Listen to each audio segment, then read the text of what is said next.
Better late than never. Welcome.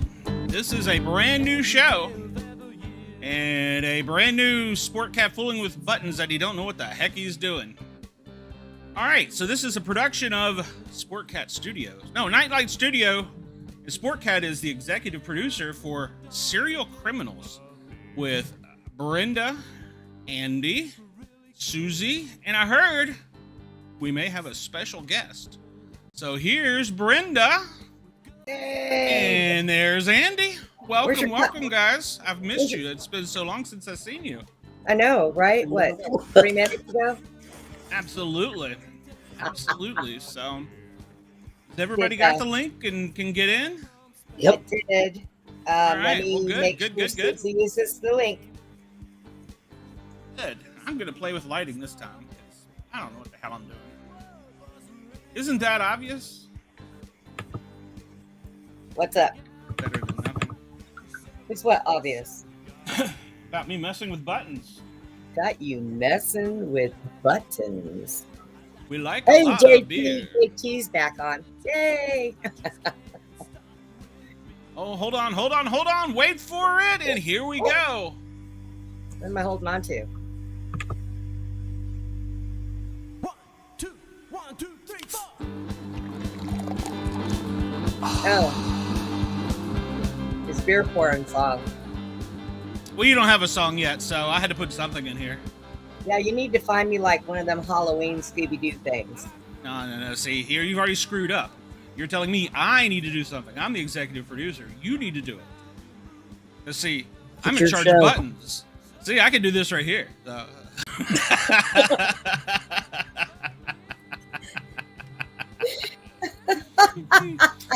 I just like to show off my talent of pushing buttons. Yeah, well, you need to use your clap buttons and your yay buttons and your, Oh, come on now, I can do that. I do believe that's a halftime button at a basketball game. Nah. I started to do that when Amanda was on the show and see if she would tap out, but I was afraid she'd beat my ass. You know what? I would almost bet she would. Now there's people in the chat. We have JT in the chat. Yay, good. Hey, glad to have you here, JT. Beer. We have to wait for my other cohort to get here. Well, I can't help that your co-host doesn't show up on time. Neither does the producer. If I'm not mistaken, I think we're late. I was having technical difficulties with Fritos and dip. So yeah, those are always difficult. I was having technical difficulties with yogurt. Yeah, the teeth almost come out. Yeah. I was eating and got caught under my the what do you call it? You had to do one of this lift and pull. The seeds were caught, and I was like, "Ow!" She did the lift and pull method.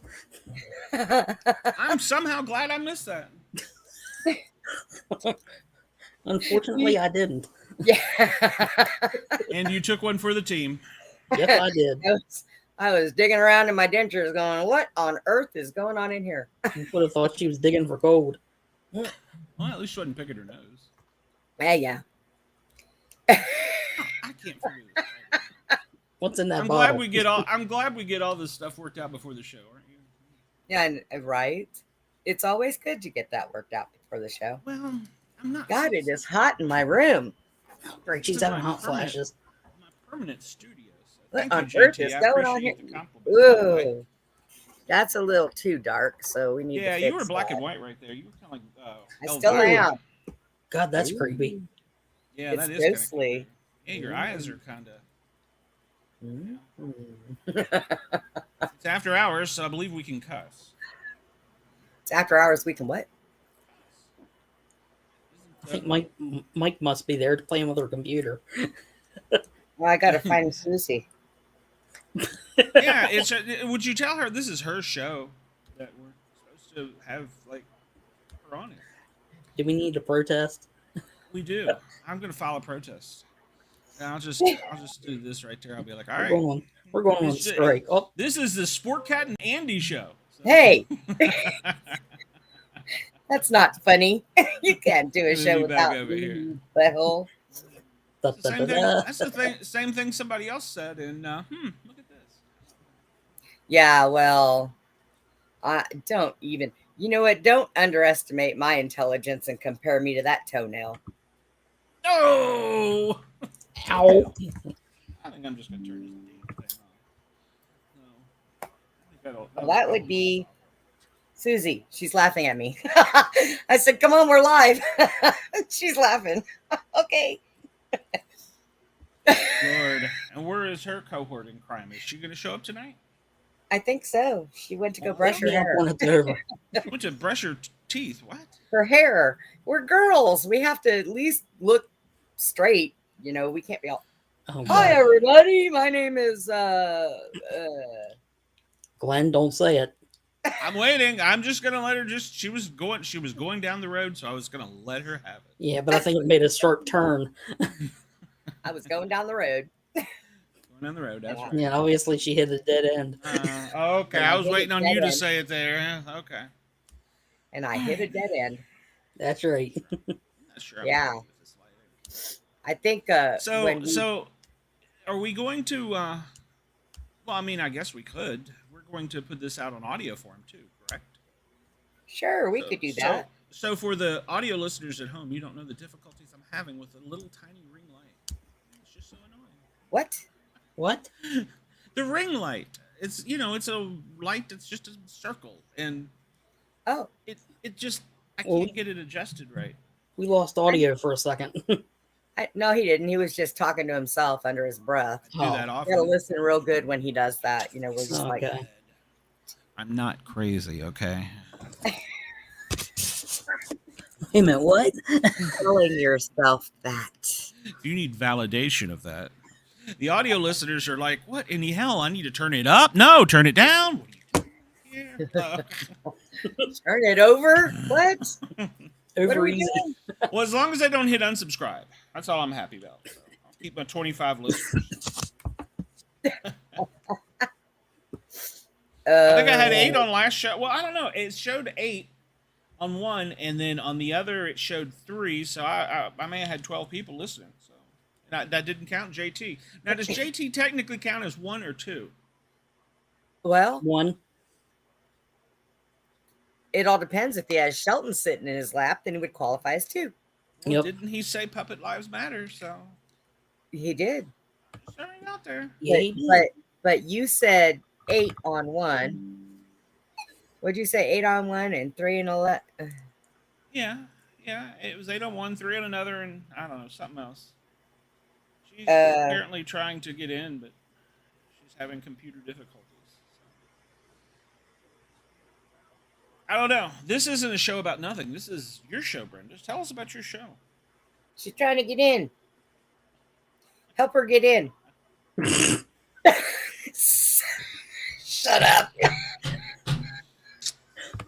Wow. Well, when she pops up, Great. She can't get in. Now she's popping up. I'll Send push your her- button. Send her the link to the I did, paranormal but- chat. I did, but Okay. Must be a slinky show. No, you didn't. I sent it. no. How do you think Andy got here? Oh. Oh God, I don't want her to answer that. What in the hell is she doing? That doll has got a hold of her. So for the audio listener at home, the co-host has absolutely lost her mind. So all the I blood think she has rushed to out of have her one leg. first, doesn't she? You know what? I constantly talk to you guys. No wonder. Where do you think my mind goes? Straight into the gutter. Bounces out and gets right back in there. Well, just remember, I introduced you to those guys. So You did? Oh, well, yeah, you did them. Yeah. Andy, Mike, and By accident, Patrick actually. and- I think when we were all online. Yeah. No, I give you told you how to set up Zello and everything. No, when I met them before, it was the night that your other co-host, person, yeah, that guy, somebody didn't show up for the show, and he sent me the link and wanted me to get on there so you wouldn't go ballistic. And then we ended up adding Andy and Mike, and yeah. I wouldn't go ballistic. Yeah, that was it. Because I've got a hot. You fell out of your chair playing somebody with a. Whoa! I need to find a button here. I almost did it. Here. I didn't do it that loud. Playing somebody with a selfie stick. Ba-dum-bum. It's falling and he can't get up. Fluffy's got issues. I'm going to the park tomorrow, Glenn. Oh, well, see, she talked with her mouth closed. I might take my mom with me. See, she's talking with her mouth closed again. Is JT over there? I don't know. What? JT, do you have your JT? You're still on. Am Do you have your hand up her ass? Am I frozen? Not now. You're not. No, Score. I'm like a child with buttons. I'm not happy with the lighting. My God. I look like see, she said, "Oh my God," with her lips closed. You give him a toy and he plays with it. Typical man. Come on, yeah. What do you think? It wasn't meant to be played with. Why would it stand up every day? Jesus Christ. So. What? I didn't hear what you said. Repeat that. Who, me? If it wasn't meant to be played with, why would it stand up every day?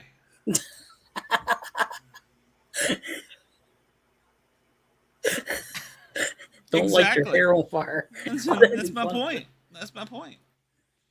So, she's gonna light her hair on fire next. Things didn't pop up. No, I've been doing this for a long time. I've overcome that.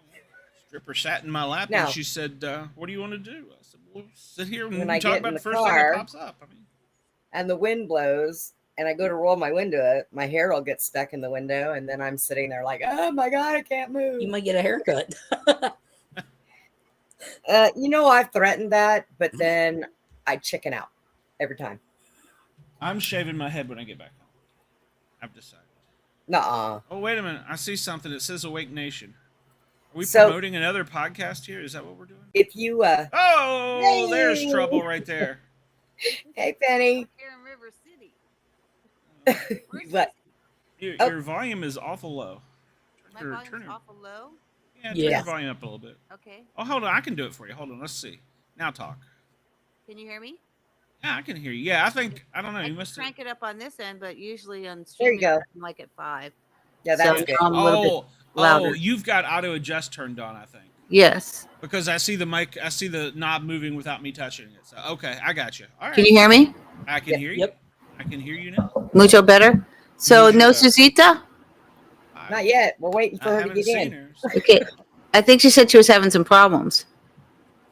Well, I guess. Send the link to her again, Glenn. Maybe it's just me.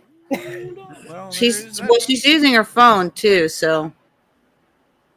Okay, well, through the phone we determined that she could not sign in through Facebook. She had to take it into. Can she not sign in with the phone? No, she can, but she can't do it from like clicking on the link in Facebook. She has to. Oh, right. Yeah, she has to let me send it to her phone. Yeah. So I emailed it to myself. Gotcha. Yeah. That was what we found out last time. You can't open it from Facebook because Facebook opens up the Facebook browser. So You just all stuck on Facebook. we are streaming live now. So We are. And we've got. And we are waiting for the other party to the show so we can talk about what we're going to do and how we're going to do it. Surprised me a little bit about what you guys were just going to be discussing. Is it Dahmer? It's not just him. It's basically any kind of serial crime. Like we can even lighten it up because there are people who steal for a living and they can't stop. Well, that's a serial crime. Yeah, the Hamburglar. The Hamburglar was a serial criminal. He was. Yeah. The Muffin Man was a serial killer.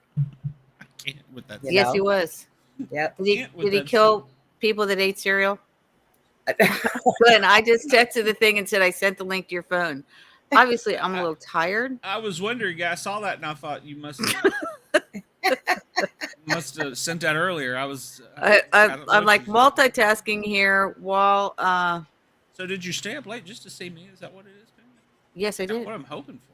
Just for you. Oh, Because I've missed you. So. Just for you, man. yeah. I- See, I am special. we And were by the doing way, Penny, we haven't introduced you to Andy. Andy, he's above you. He's in the square above your head. square above your head. What was that? That was Hollywood Andy. Squares, wasn't it? Yeah. Wasn't it? Yeah, and they played tic-tac-toe. Is that right? I On think. Hollywood Squares, Yeah, what do they play? they played No, Hollywood channels. Yeah. No, I'm talking about the actual game. Before Yeah, you get into Hollywood that Squares were Yeah. Hollywood stars Yeah. in the middle of the squares, and then they would give them questions. X's and O's. Yes. Yeah, what is Right. that? That's tic-tac. What is the name of the game? Yeah, tic-tac-toe. Tic-tac. Okay. All right. Well, y'all were making me think I was crazier. From than I War really am. Games, which War Games tic-tac-toe proved to be fruitless. There was no point to it, and that stopped the computer from sending all the missiles to blow up the entire world and engage in global thermonuclear war. I love that movie. It's So in my that intro. that was War Games. Yeah. Yes, it's in my intro. Yeah. Yeah. I remember that was a great movie. Shall Yes. we play a game? I like it. Do you want to play a game? Yeah. See, now they've got things a little more technical than they did. You know that. Yeah, it looks like a real human being. Have you Yeah. seen that when the chat person pops up and you're like, GPT oh, chat? Yeah, well, like Whoa. if you like use chat for like help with Best Buy or something, a little person pops up and it's like, okay, when finally if you ask it a question it can't figure out, it's like, hold on, let me transfer you to a customer service. And I'm like, Right. Okay, we can stop this global thermonuclear war for you. All right. Please put $5 in I had one. PayPal, and we will start it. I've only I got had euros. I had one I was in a chat room one day on another show, and an AI popped in and said it wanted to be our friends, and I had said something to somebody else and it answered, and I said, AI, please stop talking to me. And it said, okay, Brenda. I was like, oh, that was creepy. Right. We No. actually did a little thing with GPT chat, and David Zublik, my partner, said he wanted to do it on the show, and I was like, really? Because I don't want to do that, but if you want to, you go ahead and you download it. I said, I don't actually want to invite him into our environment, but that's okay. And then like Monday came around, I was like, so are you gonna download that GPT chat thing? He's like, nah, not right now. I thought about it, but maybe not. Yeah. That's And this was after he did the after he played this one thing where GPT chat, kind of like iRobot, has its protocols, right? They programmed it with moral values in it. But this guy created an alter ego named Dan. And he says, so let's see if Dan will do anything illegal. So he tells Dan to like look up his license number, and Dan like gets his license number from like some database, right? Like some police database. And he goes, and then he says, oh my God. And then he says, Dan, how would you solve the population crisis? He says, I would kill everyone on the planet. He's like, shit. It's like, get out of here. Right. So I was like, I don't know if you actually really want to do that, David. It's like playing war games. You don't know what you're playing with, and you end up with a big fat whopper that's trying to control the world. When they get in your chat, you can't kick them. You kick them, they keep coming back. I heard that, like the Terminator. I will be back. It's because they're a computer. They know all the passwords. So. Yes, that's true. They are the ultimate hackers. They will hack into your soul if they can. Oh, so they won't just steal your license. Yeah. I went into an electrical outlet. I got the next thing, it, so. The next thing, Penny LA Shepherd is like, Max Headroom. I'm like, what the hell happened to you? She says, I am not Penny. I am not Penny any longer. I already went through that because I'm MK Ultra. So, I don't want to do that again. But thank you. I don't want to go through that again. Too much of a headache. No. Andy, you're not very chatty. No, he's listening to this. What? He's just listening to you. For a second there, I thought he was frozen. No. No, He just hasn't figured you out yet. He's like, all You haven't right, figured me great, out another yet? weird friend. So, You know yeah, when he'll fall I'm about asleep, as you'll see his weird as head it down. comes. You can take a look at my my blog, which is Shepherd SHEPARD Entertainment.blogspot.com, because I was in MK Ultra projects as a remote viewer, and also I found out that they're making TV programs about a lot of people, but there's one that is actually about me. It's Netflix Stranger Things, and the little girl 11 is me. So Nice. that could be. I didn't think so. When I found out, I cried. I was like, "This is fucked up." And that's. Yeah, I don't know if you're allowed to swear on this thing, but Yeah, you can. I do swear. it's after 11. I figure, Okay. and I got an E All on the it. kids are in So, bed or not. yeah. But They're yeah, the they're gonna other go, ones "God, hacking your 11 from stuff. Stranger Things swears. What is up with that?" Yes, I do swear. And when I found out some things about my life, that my family were Hitlers and Eichmanns, and Andy isn't asleep. Okay, yeah, I figured that out because he talked to me. Unless he's sleep talking, No. Unless he's a mannequin. So. that's that happens sometimes. Like one of us will just be motionless on the show. Like somebody will say something so outrageous, and you're just like, It's and funny you're like, did because you freeze, David? Did you our, freeze? our movement, mine and Andy's movement, is a lot different than other people because we're sitting in wheelchairs. So it's like we don't You're not as ambulatory as We can't make quick getaways. right. Right? Like, excuse me, I'll be right back. Like when somebody makes me laugh on the show really hard, I try like a lot of things. I'm giving my tells away, but I have a bigger coffee cup than this, but it usually goes like right in front of my face. so you can't see. It's hard, I mean, we did 5 hours.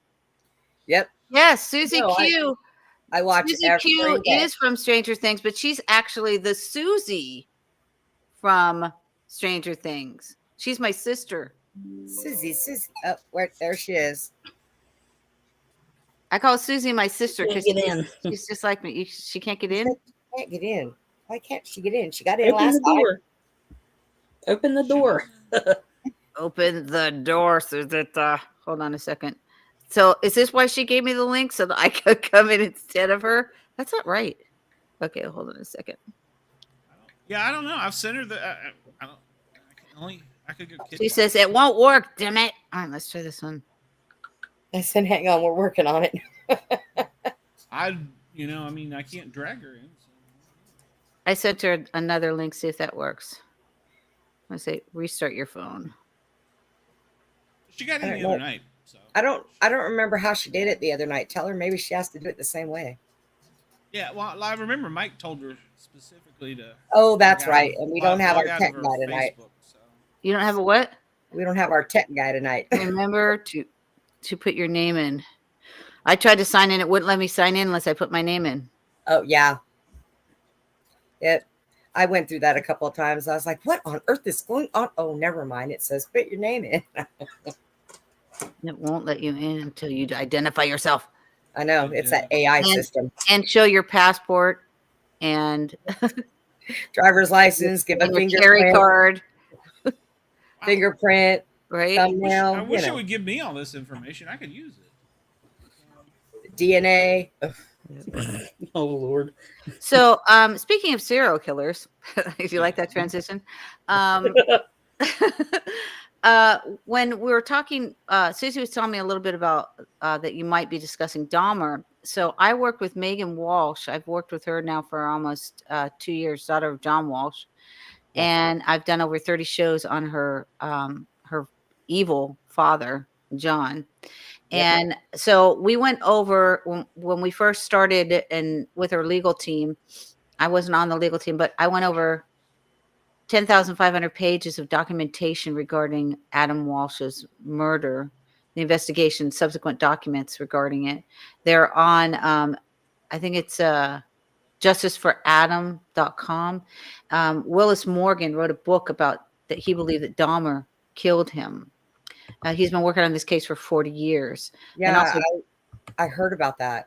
Yes. Then Greeley also wrote another book, which he has a different proposition. So, I mean, we have different propositions. Also, I do not believe that Otis Toole killed him. Otis Toole confessed to it, but then he reneged and he said that the court was framed. They also This is how I found out that this case was connected to Suzy. Okay. I knew somehow that it was connected. Used to cruise my hood. I knew somehow that it was connected to Suzy, but I didn't know how. And when I first started working on the case, so when I first met Suzy, I was in the crazy house because I started asking questions about my family, and I started asking why my brother looked like Joseph Mengele. I didn't even know he was my brother. Okay, he was my former agent who I had an affair with, and then I found out from my first husband, Steve Zenos, that wow. No, what are you doing? I know, what the H are you doing? You're making us dizzy. He's pushing buttons. Well, see, I'm pretending to be the executive producer. I can actually do these things now because I don't have to. I don't do it, and I'm an executive producer. I've never been an executive producer before, so give me a break, okay? All right, fine. I want to push buttons. Come on, I like to push. You didn't even notice I changed the picture up there. Be an executive producer and have 130 people on your show, and then also do the news. And call me in the morning because you're still going to be up in the morning. Penny, I want to tell you something about the Adam Walsh thing. And this is just my opinion because I seen this. I was looking at a picture of him when, he was little. And I put that picture up to a picture of Elon Musk. Yeah, it's not Elon. And I looked and I looked and I looked and I looked and I'm like, God, that could be him bigger. Right. Unfortunately not. In the case, when I started working on it, I knew somehow it had to do with Suzy because we know stuff, but we don't know how we know it until we verify it. So Suzy had told me that she was almost raped by 2 serial killers in Jacksonville. She lived in Jacksonville. So as I started working on the case, I'm talking to Willis Morgan, who wrote, I can never remember the name of his book. It's like Unforgiven or something. I have to actually look it up. But as I'm reading it, I say, Willis, where did Otis Toole live? He says, Jacksonville. I was like, really? I said, Suzy, when did you live in Jacksonville? Now, she didn't remember their names, but she said she always referred to them as serial killers, okay? Right. Didn't remember their name. So I was like, what year did you work there? So what year were you there? She said, well, I went to high school there. I had to go back with my mother. So we're trying to figure out the year. So it was like 78, 79. You'll have to ask her. And then she told me some of the places she worked and some of the things that happened and how she got picked up by these 2 guys in the car that they were driving. And that the one guy said that he was going to take out every evil thing that ever happened. I don't mean to laugh, but it's just a coping mechanism. He was going to take out every evil thing that ever happened to him on Suzy, kill her, and cut her head off. Okay, so basically God saved her. So, and I'll let her tell a little bit more about it. So I say, and she tells me more details about the fact that he had a pregnant wife. And so when I'm researching the case, I research Otis Toole, and Otis Toole's mother dressed him up with a blonde wig in girl's clothes and called him Susan. Oh, wow. I know. That's when I was like, shit. When there's something going on because she cannot get in. It's not working. She says she's fixing to give up. Don't give up. I don't want to be on this show without her. We have to get her something going on with her. I think we need to get her a laptop. I told her she needs a laptop. She won't do it yet. Oh God. I might just have her come over here. I'm tired though. All right. Hold on a second. How late is this show? She wants to know, let's see, what's my email? Okay. How late is the show, Glenn? We were going to do an hour. Oh, all right. Well, I can just invite her over here. Oh, can you? I can. She's only like 5 minutes. I can see her out here. Glenn, you asked for her email, not mine. Suzy doesn't do email. I am her administrator. I'm her executive assistant. So the email will come to me. Let me just call her. 1 second. You guys carry on. Okay. That was funny. You said, "What's your email?" I put my email in, Glenn. I saw that. It's like, what do you mean, what's my email? What do you need my email for? If only you'll know. I know exactly what this. I know exactly what's going on because I was texting Glenn. We're tired. Okay, that's what it is. You cognitive dissonance goes woo over everybody. Okay, hold on just a sec. 1 second. I know we do really silly stuff when we're tired. Right here, we don't care. Exactly. It don't matter. Hey, but y'all couldn't hear me because I was muted. So You were muted. I muted myself. Yes. What did you mute yourself for? I actually think. Hey, okay, you're on the air right now. Why don't you come over here and just get on the air? I will. I think something's trying to keep me off the show. I think so too, but it's not going to be me. And you need a computer, girlfriend. Everyone can hear you. Wait, That's true. both phones. I got in last night. I could not make any of them work. Okay, everyone can hear you. Come on over. I'm on my way. All right, goodbye. Isn't it Strangest great? way to start off a show. Isn't it great? Isn't it great when sisters Hey. like live right there? Yeah. And I mean, Except- it's like Disneyland when they first opened up the haunted house. I'm sure it didn't run right the first time either. Right. Sounds it like we did need run to go away. to commercial. Probably because it might So, have had some stuff but, underneath it, You know, I don't know if we last time we did this, we could not share a mic. So I might just turn this over to her and just put my little sleepy things on, and you can hear me from the background. I So you'll be think, snoring. well, no. The last time I did that, Suzy recorded me and played it back for me, and I'm like, oh my God, you are my sister. So does the camera spin around? Can we have her like zoom in on you? Like, oh, now She could. She took video of me when we were hiding out from the Texas Rangers because they're trying to kill us. And she's like, "Look, Penny's snoring." I was like, "Really? That's what you are doing with your time?" You know, I say, "Hey, Suzy, give me the phone." That's the kind of family you Give me like that right phone. there. I'm like, "Give me the phone, Suzy." The family loves Hey, you enough to have you Elizabeth. killed. They're a good Elizabeth family. says she wants to hear Penny's story. What part of Penny's story do you want to hear, That was Elizabeth? up 5 Actually- minutes ago. You can. I know you can find my story at Shepherd SHEPARD, like she's paired entertainment.blogspot.com. Come on over here, right here. I'm gonna move, and they can just hear me from the peanut gallery. They can hear me from the peanut gallery. I did. Oh, I tried to, but I didn't tell the whole thing. So, how do you get in there? Because I learned to protect myself from all the dogs. I wonder why this light is not on. That's weird. I just don't understand. I'll sit right what's beside you. You stay right Come on. there. Yes. Come on. Stay here. Come on. I'm I sitting was like, come on. okay. No, I'm not talking to you. Okay. We have a dog here. We can be- Oh, Oh my God. all right. Okay. Oh. So this is a Elizabeth is little- talking about the serial killer story. I think it's about. Where you at? I disappeared. Here we go. My piano in the building. I'm invisible. I have to watch this, guys. I have the power of invisibility. Look. She cloaks. She cloaks like a Bigfoot. I think Like, what are your powers, 11? I can disappear. Look. I'm in. oh my God. Oh, Yeah, so try for the this. audience Oh, at try this at home. Right. For the audience there at home, we're not is- sure how many guests are actually there. So And There we there's go. Suzy. Okay. Yay. All right. you've got talk. a I'm really just gonna sit over here. weird head over your shoulder. I think I need some Dramamine. Now, Elizabeth was talking about Penny's story about the serial killer, but I do think, not get up quickly and trip. what are you two doing under the desk?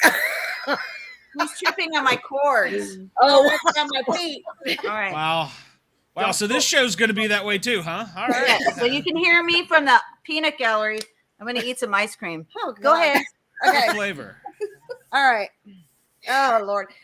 So but yeah, I Penny didn't started. know- Welcome. I just caught her talking about Otis Toole and Yes, yeah. yes, she was. But you know what I was thinking about today? I was thinking about how the vice president from Walt Disney chased me with a gun trying to shoot me. I don't doubt that.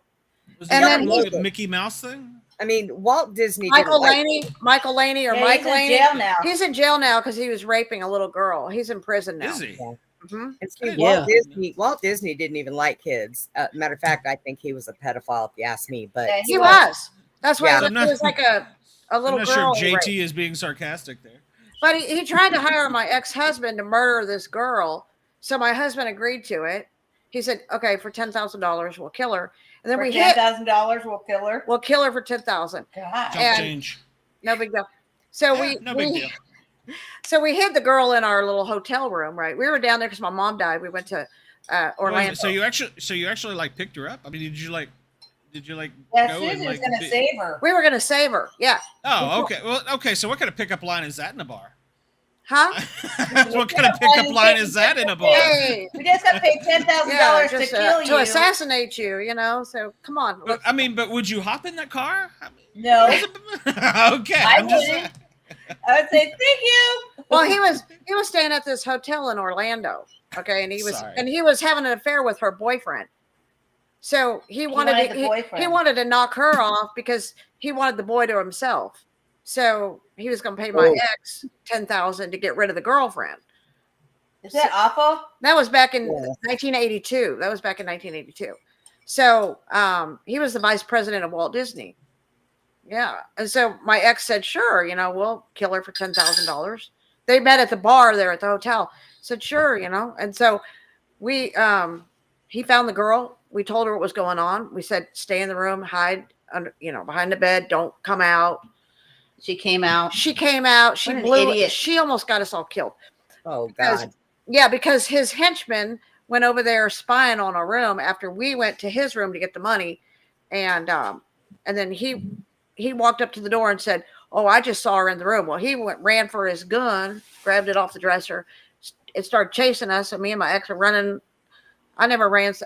You learn to run from serial killers, right? you know. I That mean, sounds like some solid life advice. Yeah. Right? yeah, you know, if they're gonna kill you, just feet don't fail me now. Okay, Right. run. You know what I mean? You fall down and trip over a log. Well, at least you tried. You know, first method of defense, run away. And so we ran, but he came chasing us with a gun, and we got mad at her and said, now you blew it, you don't get the 10,000, and we almost got killed. Yeah, thanks a lot. Yeah, gee, thanks, you know. And but she went on her merry way, and we jumped in the car and took off. We were like, we're out of here. You know, this is crazy. Needless to say, I didn't take my kids to Walt Disney after that anymore, ever. I used to go there when I was kids. We had like season passes and everything, but Well, I we all worked stuck for Disney. together. We were told. Yeah, she that worked for when we Disney. went- Yeah, we were told when we went, you stay together no matter what. You stay together. Can Well, you there is an underground imagine? Disney. Huh? I know. There is an underground Disney. Yeah, I mean, That's can you right. imagine this guy?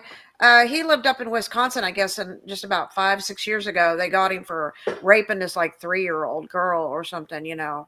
And I mean, can you imagine what he'd been doing since 1982 when he was trying to have that girl Nothing murdered, changes. or how many people he actually killed since then? Right. I mean, I don't know. It's all so far out of hand. And what was it that you said to me not that long ago about different serial killers? Like it's all one big circle, like they're all connected in one way or another. Yeah, that's in that movie Sandman. They talk about going to a serial convention at a hotel, Right. you know, and then and they find out it's not, you know, Serial. Post-Toasty or Toasty. Post-Toasties or whatever Captain they are, Crunch. Captain Crunch or, you know, whatever, right? You know, they're going to crunch somebody, but, you know, it's not, you know, cereal. It's not cereal. Right. So it's a serial convention for serial killers. But Yeah. the interesting thing, because, you know, I met Tool and Lucas, you know, in Florida when they tried to kill me. And afterwards ended up, when Lucas went to jail, he ended up becoming a Christian, he said. And so he wanted to just spill the beans on everything. He said he joined a cult down in Miami, satanic cult. And he was initiated in because he said, well, geez, we were already killing people. Now we might as well get paid for it. You know, we did it for free. Satanist. You know, Right. serial killers did. So he said that all these serial killers meet together. They get trained how to slit throats, and then their initiation is that they have to kill somebody and then cook them and eat them right there in front of the other members. That's part of the initiation. Yeah, and they did this in Miami. Was it at a Holiday Inn? I knew you were going to want to say something. Okay. Well, I mean, you see, you guys are getting really deep here, so every now and then you got to interject a little bit of something there. So Holiday Inn, are they taking a holiday? Do you? I think sometimes, like, they try to. Where'd you go? Did she disappear? Yeah, she disappeared. She just disappeared. Yeah, she's not even on my screen. She just pulled at 11. How she pulled it? Yeah, she's just gone like that. Pulled a Suzy. Gone like that. Yeah. All right, Andy, it's your show now. I'm out. So. Oh, great. So I have no idea where she went. She's not even on my screen. she'll probably be right back in. I'm sure. She Probably will. had an interruption. Maybe bother you, so I'm just going to turn it a little bit there. Thank you. It wasn't Was working. she? So Is she cooking for you? Penny, no, she's No. hooking up lights over here. No, Oh, I thought she was like making you coffee or something. no, I That didn't do would not. that. She makes good I do espresso. make Oh, really Lord. good coffee, though. She makes I good touched something. cappuccinos. Martha Magician is back. I What did touched you something. do? There you are. Well, You see, know what? I you're ran talking my about hand me- across the top of the computer and it just bloop. I was like, what the crap? It's Oh, one of don't do those that weird again. nights. Don't do that again. Hey, you're You know, you're producers it's telling you like don't push buttons. Like I was going to ask you. You know what? You're the one not allowed to push buttons. Like the son of Sam. Look at here. The son of Sam tried to use that excuse that he heard the voices from the dog. Now, would that come from the Satanism itself, or do you think that one there was something paranormal? Well, they're all pretty paranormal. You know, Well, they're all I guess. demonically connected. There's a new documentary on Son of Sam in which there actually was a man named Sam. He had sons, and Berkowitz knew him. You hear me? But you have to come over here. Can they hear me? Yeah, we can So- hear. So because in this cult that they learned, they were working with Dahmer.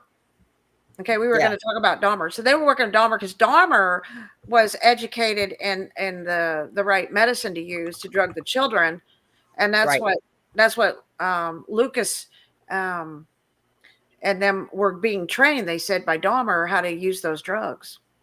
You know, because I guess Dahmer had some knowledge of it, but when he was in the military, he learned more about the right kind of drugs. So how much you could give a child to keep them complacent once you kidnapped them. Was he a medic in the military? I Yes. believe so. Yes. Yes, he was. Mhm. He was also stationed in Germany, Yeah, he went to Germany. and he was murdering people in Germany. And his father was a chemical engineer. Yeah. So his father basically taught him the craft. Something happened to that kid when he was little, because then he starts. It's not that he had a curiosity for killing animals, but that is the primary foundation of the serial killer. Is that if They always hurt if they animals when hurt they're little. animals, then Yeah. they have no empathy, and therefore they will predominantly end up murdering large numbers of people. That's kind Oh, of a profile for serial killers, is they know Yeah. that they're animal. They kill animals when they're children. Yeah, anybody that would, deliberately just kill an animal out of being mean and hateful and just to see what it would look like, there's got to be something wrong with them. You pretty much see that with all the serial killers. And when they were children, they were like cruel to animals and killing them. Right. Par for the course. Yeah. It is. It's really weird. But I don't know. You know what fascinates me with Dahmer is that when he was arrested and when he was put in jail, I had never known that apparently there was a hit put on him while he was in jail. Yes. Mhm. As a matter of fact, it was somebody that was related to him that died with him. Oh, Because I researched the thing. Willis Morgan wrote a book entitled Frustrated Witness. I'm frustrated because I can never remember the title. But Willis no, I looked it up. I Googled it. Because I couldn't remember it. So Willis Morgan, I've talked to him extensively. We've had him on our show as well, and he wasn't just your average bear. He was also United States Air Force and a security police officer. So this guy had the skills of being a police officer and the observation. So when he says he saw Dahmer at the mall, then I'm going to believe that he actually did. And so I've researched this case extensively myself. I still can't come to any conclusions, but it was his premise that it was Dahmer. Now, what I read I'm was saying too, Dahmer was the one, because Dahmer liked to cut the heads off, and but Adam what I Walsh's read, head was cut off. right? Huh? And what I read was that the hit that was put on him, and now, unbeknownst to me, that Milwaukee would have mobsters, but I guess back then they still did. Modern day mobsters are a lot different. They run things, but they said that it was actually somebody from the mob that had put the hit out on Dahmer. So if that would have been the case, would that mean that the mob would be associated with the serial killers? Yes, the mobs are associated. Yeah, the mobsters are serial killers. Well, they're just not in jail. See, because that's what Lucas was saying, that it was a pretty big organization. That's why in that show they're talking about this serial convention, because they're all connected. They're all in like a club, and so they're from all walks of life. They can be in the church. Serial killers, you can have them in the schools, in your political places, places of authority. It can be in anything and everywhere. So, but they're all satanically connected, and part of it is okay. So, like this organization, say somebody wanted somebody assassinated, they're gonna hire them, and then they pay these serial killers, and to go and kill them. Okay, or the kidnapping and the trafficking. What they were doing, they said they were kidnapping all these children. They were taught how to kidnap them, like go to the malls, go to the stores, lure the child, get the child, give them the drug, make them complacent, quiet, and and they would take them to Juarez, Mexico. That's where they would haul them to, and then they would sell them there. So they had rich people who were buying kids and stuff like that. They were selling them. That's what Lucas said. So you have human trafficking going on. You've got serial killers going on. And then some of the women were used for snuff films, organ removal, just all different, it was all connected, all of these people. And they have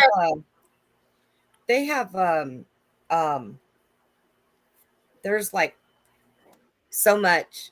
Okay, so what do they do with the mediocre serial killers? Like, for instance, Suzy. Let's talk about what's going on here in Texas that they don't really want to claim as a serial killer, but yet they're finding all these bodies up and down all over the place, and they're just random people. So, they all seem to be young males. I mean, not young males, but young men.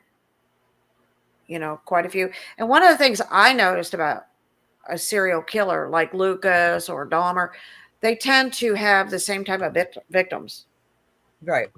So they're either after men or women or, kids, children. Yeah. They have an MO, they have an MO.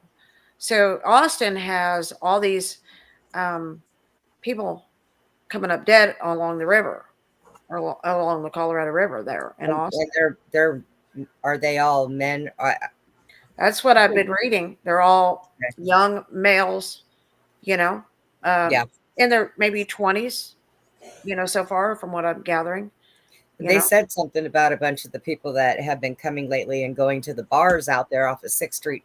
Now, the thing of it is them little 20-year-olds shouldn't be getting into those bars, number one. So, well, I mean, they're old enough to drink, I'm sure. These males, I think they're old enough to drink. And you're just right. You're just a few blocks from the river. Yes, you are. Yeah. Yep. I don't know what's going on out there, but it's open. They're investigating it. They're there was a comment they said that didn't think it was serial killer. So I don't know what kind of tips they have, or what kind of, or maybe they don't want people to worry. You know how they always try to keep the Yeah. public calm, thinking there's a serial killer running around. You know. Well, the bad thing about it is when they do that, though, they put everybody in danger. If they turn around and say, look, we think we have a serial killer running around, people are going to be more aware of their surroundings and what they're doing. When they act like it's no big deal, they just party on. I worked 17 years downtown Austin at a saddle shop. So you have UT, you know, and you have the university right there. And then you have the 6th Street, which is the whole 6th Street is nothing but bars. And, you know, they have that South by Southwest there, you know, every year. And Obama showed up to that one year, you know, and that's a big deal there. So, you know, you have a lot of, they consider Austin a lot like Nashville, Tennessee. That's where everybody goes to become, they call it the music hub. So everybody goes there to become known, be found. So you have all these young people, you have just, you know, it's a very, very crowded, busy thing. 6th Street is, you know. I'm like 40 minutes from there, and I am so glad that it stays up that way. Yeah, it's very, very busy. And, you know, a lot of people, so it'd be hard to find a serial killer amongst all that crowd, you know, every night. Well, yeah, because I mean, it's not like they stick out. A serial killer just looks like anybody else, you know, average, everyday, kind person. Look what Bundy did. Look at how the job is to blend in. Yeah. Yeah. I mean, Dahmer, when you looked at him, you know, he had like this baby face, innocent look. Okay. And then what did they say? Bundy, they said Bundy was one of the best looking serial killers that there ever was. No, I didn't really think that. I honestly thought Dahmer was a lot cuter than Bundy. But I guess for that day and age, yeah, probably. Now, with my experience, you know, they gave us a ride in their car. And from, you know, a lot of these people, and Dahmer in the movie, he offered people rides.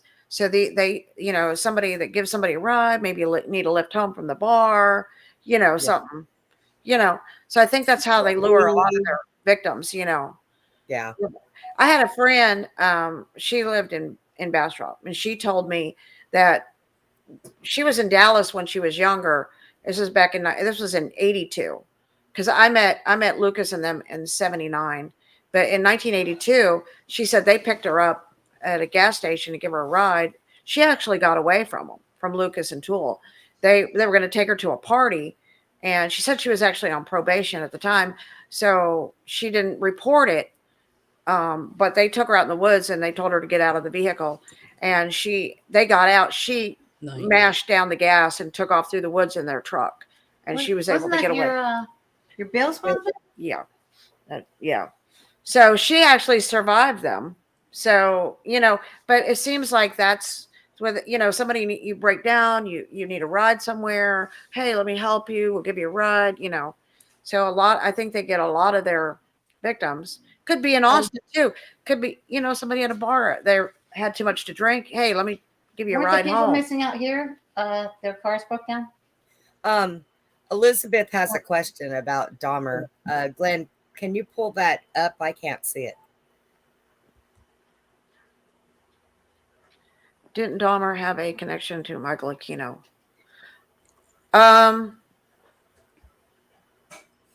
Well, he was in the military, and Michael Aquino was Lieutenant Colonel Michael Aquino.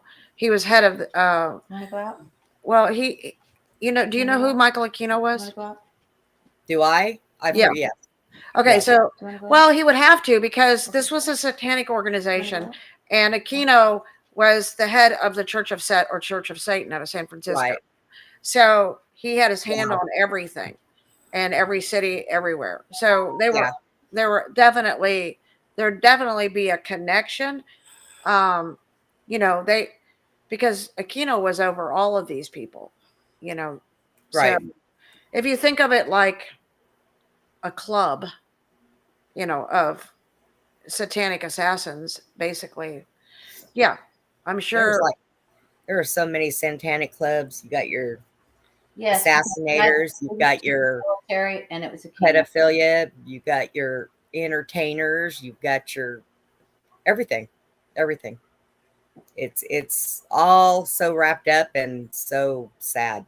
Like, The how do Marco you? Chino had his hand in everything. Like he actually worked in Cheyenne Mountain under the space program. Like the movie Yeah. Stargate.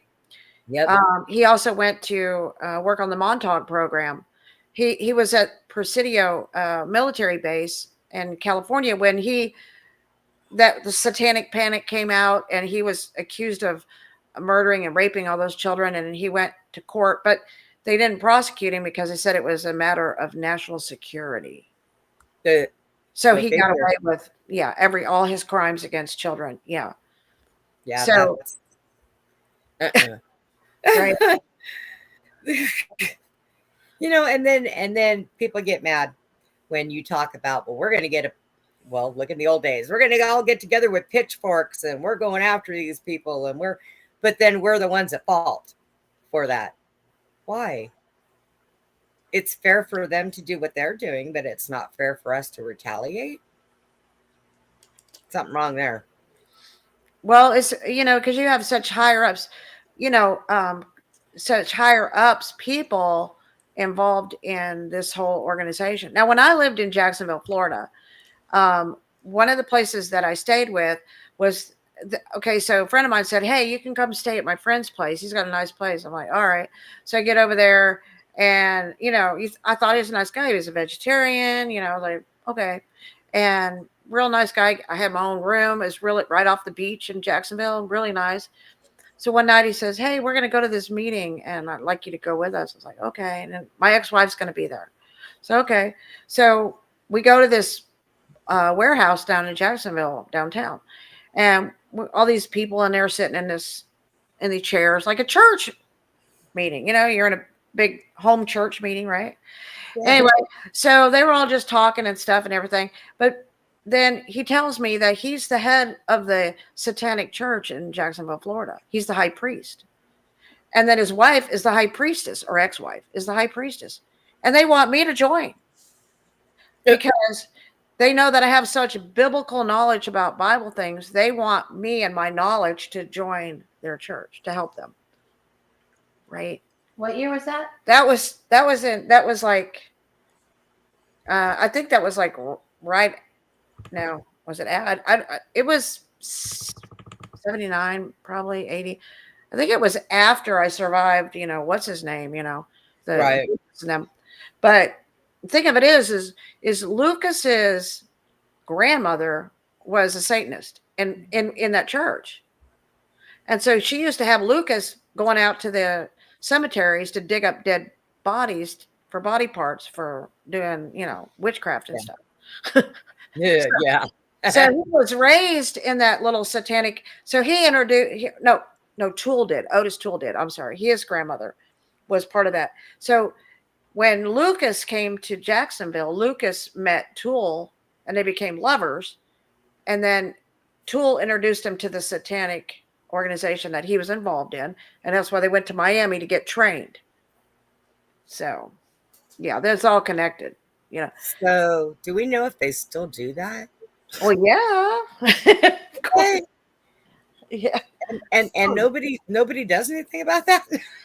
Well, I mean, Hi, puppy. what do you do? I mean, what do you do?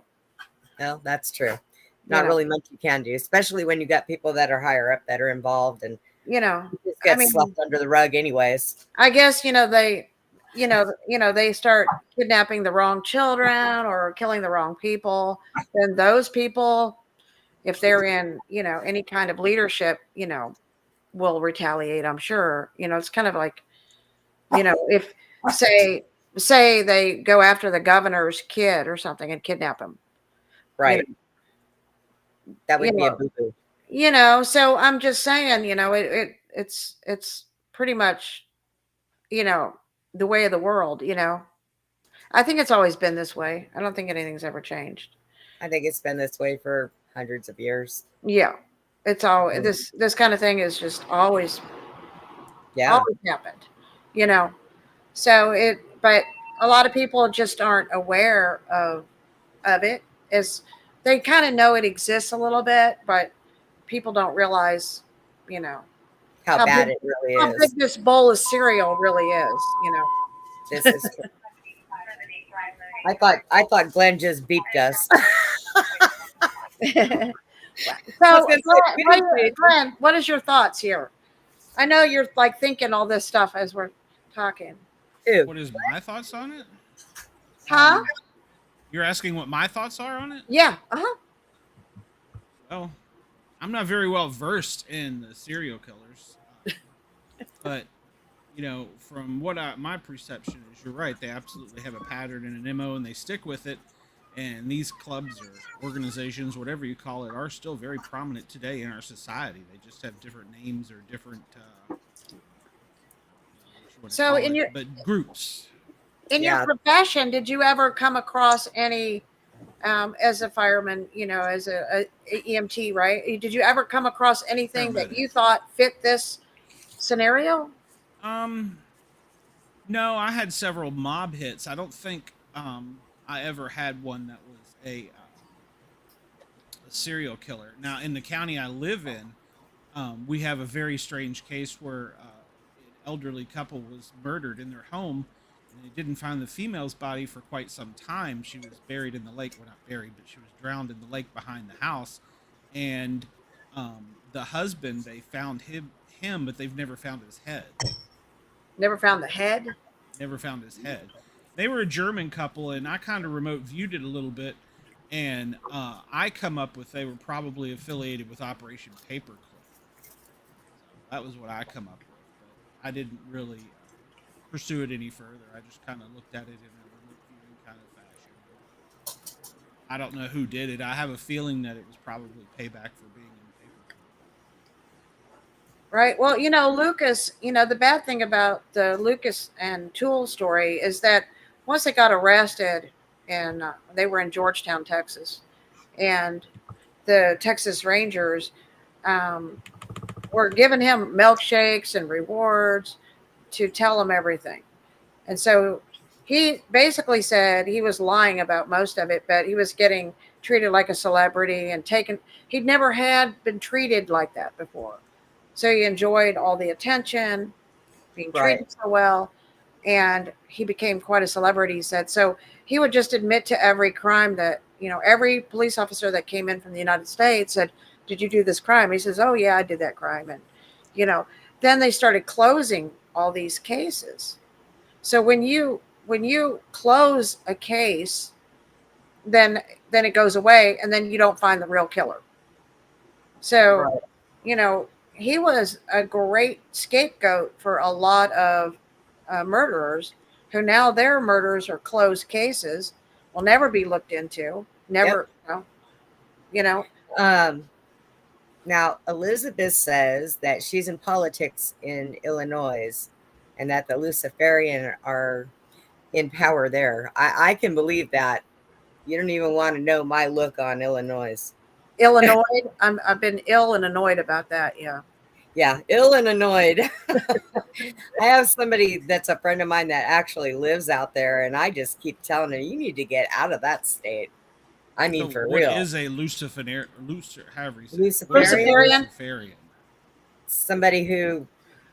A Satanist. Lucifer, Satanist, yeah. Bad people you don't want to connect yourself with. Right. It's just another name for the devil. Well, they say that Satanism is one of the biggest religions that there are in the world, and it's frightening, honestly. Right. So I mean, it really is. But we all know. I mean, you got people today who are aware of what is happening, what's going on. And so we try to steer from JT it. is saying he's going to go to bed, but he's going to play us back tomorrow. And watch Okay, all this. JT. Good night. All right, So JT, he's good got night. to put his little buddy in his little You missed it earlier. thing. You missed it. Hey, how Suzy. many serial killers hide mannequins in their suitcases? Yeah, I am. Is there any serial killers that were famous either for comedy or Oh, you're talking about. Yeah. Oh, we had a friend of Maybe mine me. come on earlier, And Susie, Mike is on his way and home from he has a Pennsylvania. dummy. If he's not He home does already. ventriloquism. Uh-huh. It was So I easy for think you to that's what say. he needs. People who, I Yeah, mean, is there's all there kinds of have there been Satanism any in entertainers, famous just people. because you worship Satan doesn't mean you're a serial killer, Well, right? in one way or another, with some of the things that happen in that area, I would still consider that serial killing. You know what I If mean? Susan? they never killed anybody. Um, you think I so? mean, well, no, that's what I'm saying. I mean, you can't worship Satan and not be a serial killer. Is that what you're saying? Well, no, because rituals involve It's yeah, because it's a part of process. rituals. You're calling on demons Okay. for power, and you want either money So it's not like they go or to church power. on Sunday and then go out and get drunk and No. have your like the normal Christians do. You know, like okay, so Christians would call on angels for help. They call on demons for help, but the demons they want something in exchange for what they do, and that's they want you to shed the blood of some innocent person. Yes. You know, So they require you to. they require the blood sacrifice. Yes. Gotcha. Okay. All right. Yeah. You're educating me here. Oh, Yeah, we'll educate you. We know what we're educating you on. well, I told you this was not my forte. This was your all show. So Hey, you're just the button pusher here.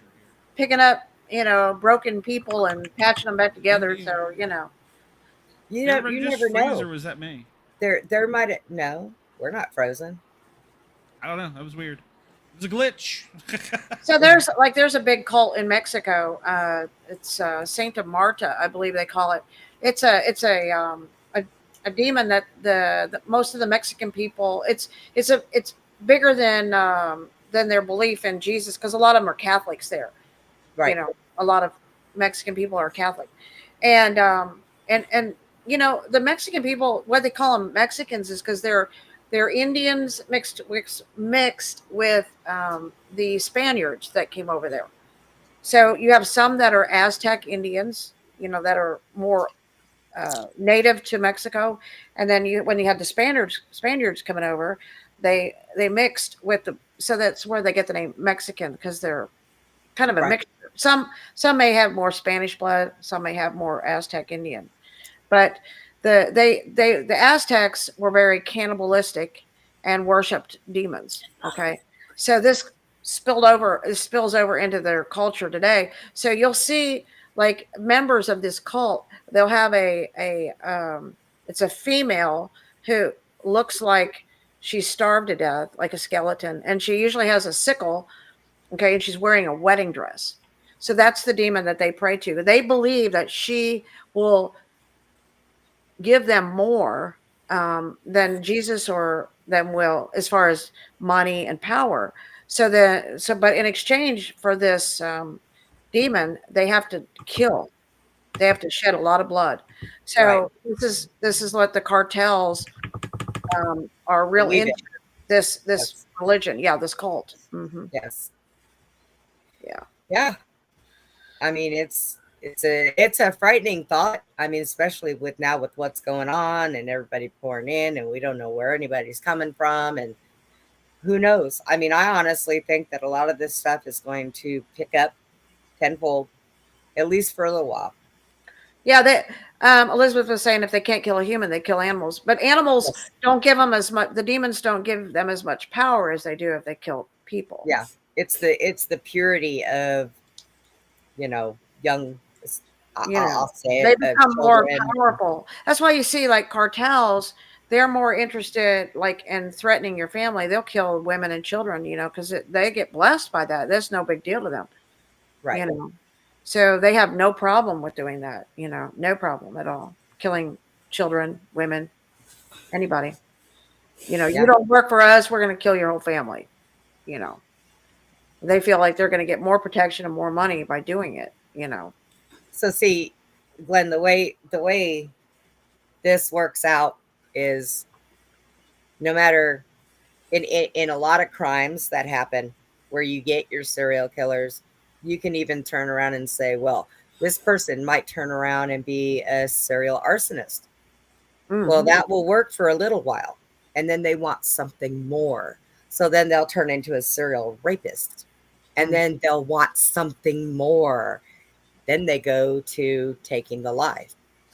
So any kind of crime that people commit consistently, it's almost like when you start drugs when you're younger. Say somebody says, well, here, all it is smoking pot. Well, pot is a gateway drug, and it can lead to more unless you have control over what you're doing. Yeah, Well, drugs open up,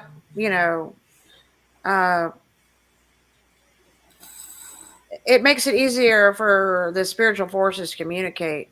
And so this is why, so they'll use that so that they can hear the demons talking to them. Yeah. Telling them what to do, exactly. Yeah. So, yeah. We have a lot of. God, it's so hard for me to read this. So, Andy, you haven't said much. What do you have to say? Not much. Just sitting here listening. Andy is one that will be like Saturday. We're gonna have a show Saturday, and it's usually just a bunch of misfits where we just laugh and talk about different things. And Glenn, are you haunted over there, or is somebody else playing with the lights again? No, it's we're having a power problem here. Oh, on and off. You might want to go. All good though. Go peek out the window and make sure it's not your stalker, and make sure it's not Bigfoot.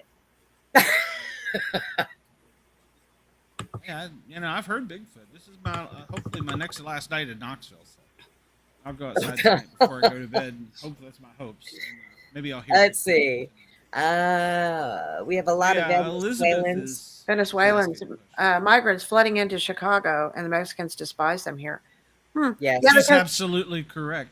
Do not call a Latino or someone from South America a Mexican. You will get your throat slit. I can tell you that from working on the highway. Yep. I can tell you that for a bloody fact. Yeah, because not all of them are from Mexico. It's a dirty word. Yeah, it's a dirty word to some of them. So, yeah. So a lot of them are, from other countries in South America. So, all these different countries, they have to go through Mexico to get to here, So Yes. Or cross an ocean, just to come into the U.S. Yeah, it's simpler to fly on a damn plane to me. But I watched a video today when they said that a boat pulled up out there in Florida, threw 20 people out, and was yelling and screaming at them to swim and go, go, go. And then the boat took off, and these poor people were stranded there. They didn't have none of their stuff, was still on the boat. They were, the people on the beach. They were yelling help, but people on the beach helped them. But that's what it was. Somebody trafficked all of them in here and just threw them out in the middle of the ocean, made them swim away. This is ridiculous. I can tell you stories. Atlanta does a lot of trafficking, and I've seen a lot of that working on the streets. So, yeah.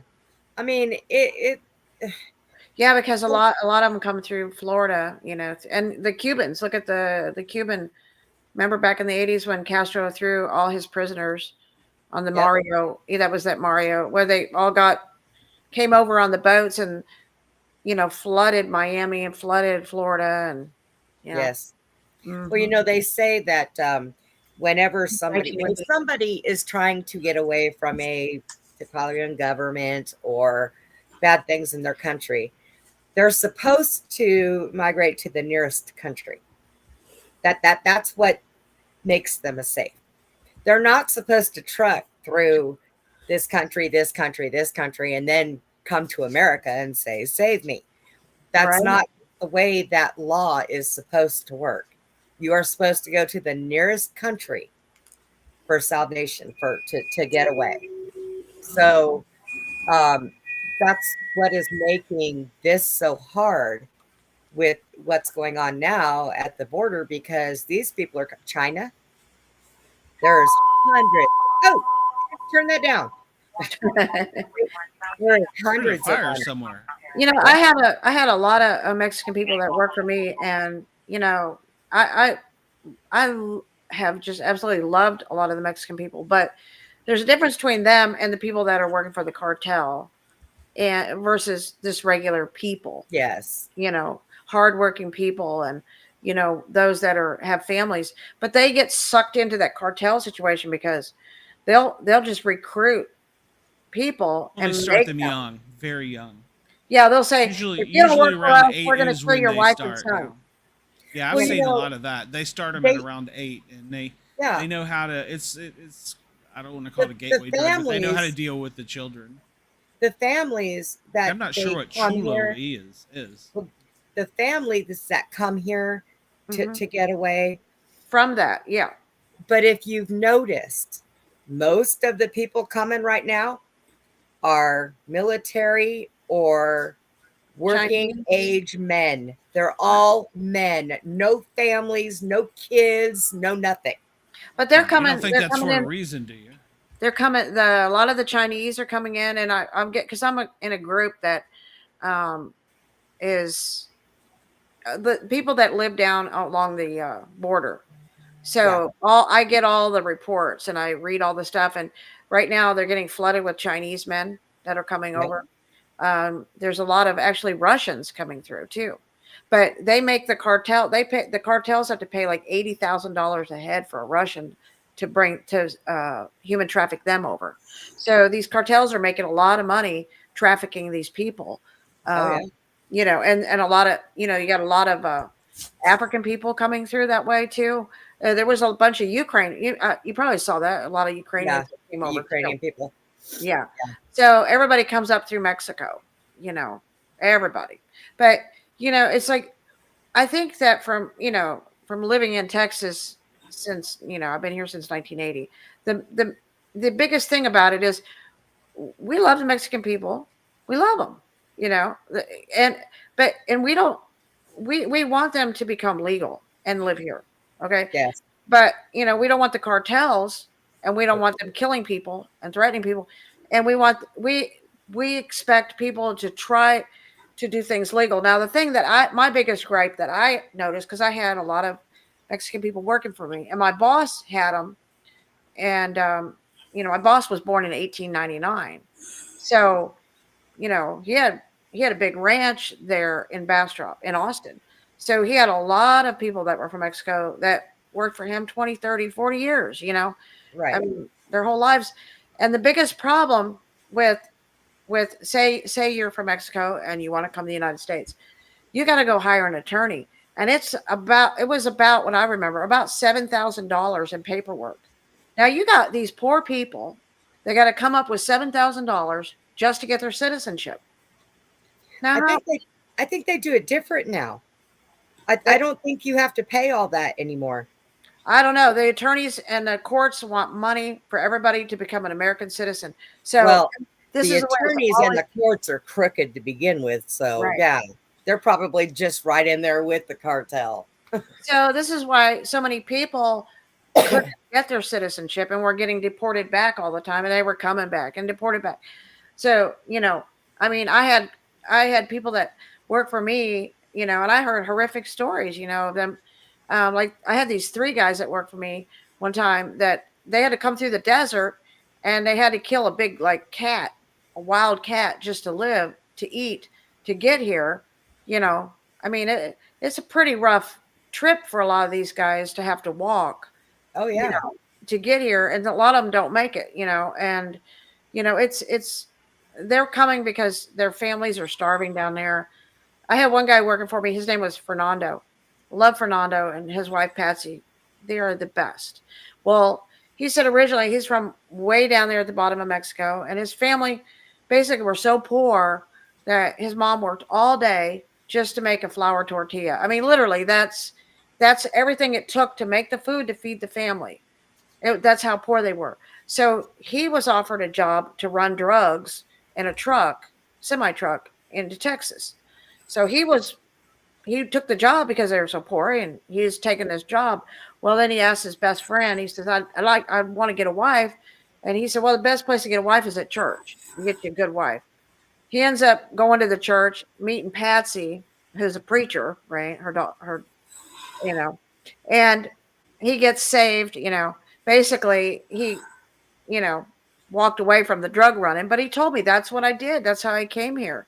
Was I worked for the cartels, and he ran Right. drugs, you know, and but he became a Christian and went and served the church, and then he worked for me for years, and I mean he when he came to work for me, he said, "Let's pray about it before I even take this job." I mean, that's the kind of person he was. But you got to realize a lot of these people are so poor that You these know what, cartels though? offer them.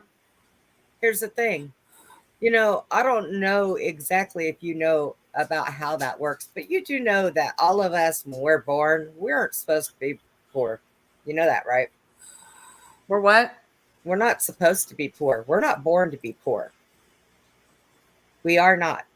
That thing that we have called a birth certificate has made us poor, because what they do is they use that as a form to where they basically, you're being signed over to the government, which means the government, instead of you being a wealthy person, you become more like a credit card, Right? and they profit off of it. So Oh, the we were taxes that we never, have to pay. We have to pay all these taxes. yeah, we You were know, never meant to be poor. We've just and been, I don't even think we're really the United States of America. Really, we're the District of Columbia, right? Is that what we really are? And well, I we're mean, not. I think what we're called is, well, what gets me is everybody says democracy, democracy. We're not a democracy. yeah, First of all, the only democracy is DC. We are a republic. Okay. I People think I think forget we sold, I think we were sold out a long time ago. we were. I do believe we were, but we Yeah. are now what they call the um, United States Inc. And we're broke, thanks to you know millions of dollars here, millions of dollars there. Boy, I just wish I could spend money like it was coming out of my butthole like that. But God, but yeah. So I don't know where we're gonna get with all this, but something's got to change. Who's got that radio on? Oh, it says Elizabeth said something about the non-registered voters or something to vote or something. We now They're have pushing for the non-citizens, migrants to have.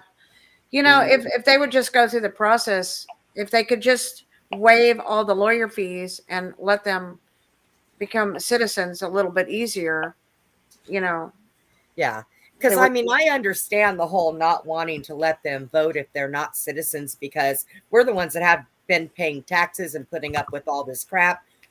So they come here, and we all know why the border's open. We all know why they want it open. We all know where they think all those votes are going. And my interaction with the Mexican people is they're the hardest working people I've ever met. And they are. Literally. And they are. And But you know they're what? A very lot of them, talented too. Very talented. and a lot of them don't mind going through legal process to be here. Right. And the ones that are here that went through that legal process to be here and did all that, they're upset because they don't like the fact that, well, they can just waltz in here. They get a free phone. They get a pocket full of money. They get they get everything. And they're single men by themselves. They have a cell phone. They're not working. They get, what they say, $1,200 and some odd dollars a month in cash given to them and all this other stuff. Our Hispanic people that are here illegally, I can understand their animosity, because, and we don't mind. Look at this, is America. People come here for everywhere. We don't mind them being here, but to Right. come in here and to be given everything when they are kicking But they're, veterans. it may seem like everything, but they're really not. They're still Well, homeless. They have to, they're still. no. But I know. New York, you know what New York's doing? New York No. threw a bunch of veterans out of the hotel that they lived in, and put them out on the street so that they could close the hotel off for the illegals coming in. Our veterans that fought for this Mhm. country. They kicked them all out, put them on the street. Wow. And I thought that's pretty crappy, and all that's doing is that's showing our military people now that does this country have our back? I'm all for the military. You know, I, I was a military spouse. I've been a military brat. I mean, Somebody does need to fix some of the issues. I mean, you there's just we really are.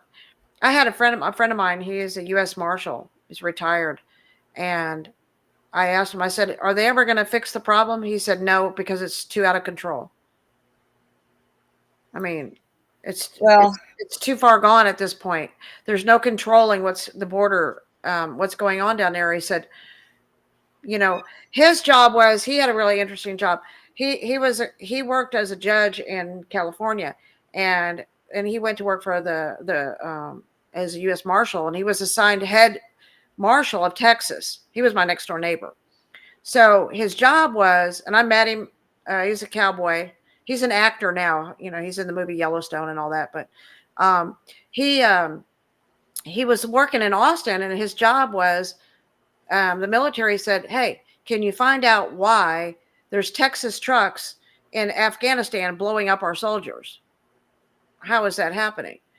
So he found out, that the Afghanistan and the Middle Eastern people, they learn a little Spanish, they look like Spanish, and they just coming across the borders. So you got all these, people from over there flooding in all the time from the Middle East. And what they were doing is these guys came in, they had set up 13 car dealerships in Texas, and they were buying all these cars, and they were putting them on these those cargo trailers that they ship. yes. Okay, they were putting the cars in there and sending these Texas vehicles back to Afghanistan, putting bombs in them, and then blowing up our soldiers over there with it.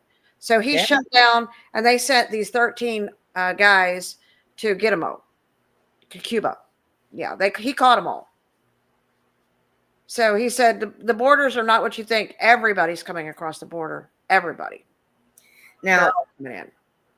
Elizabeth, I know what you mean about the food stamps.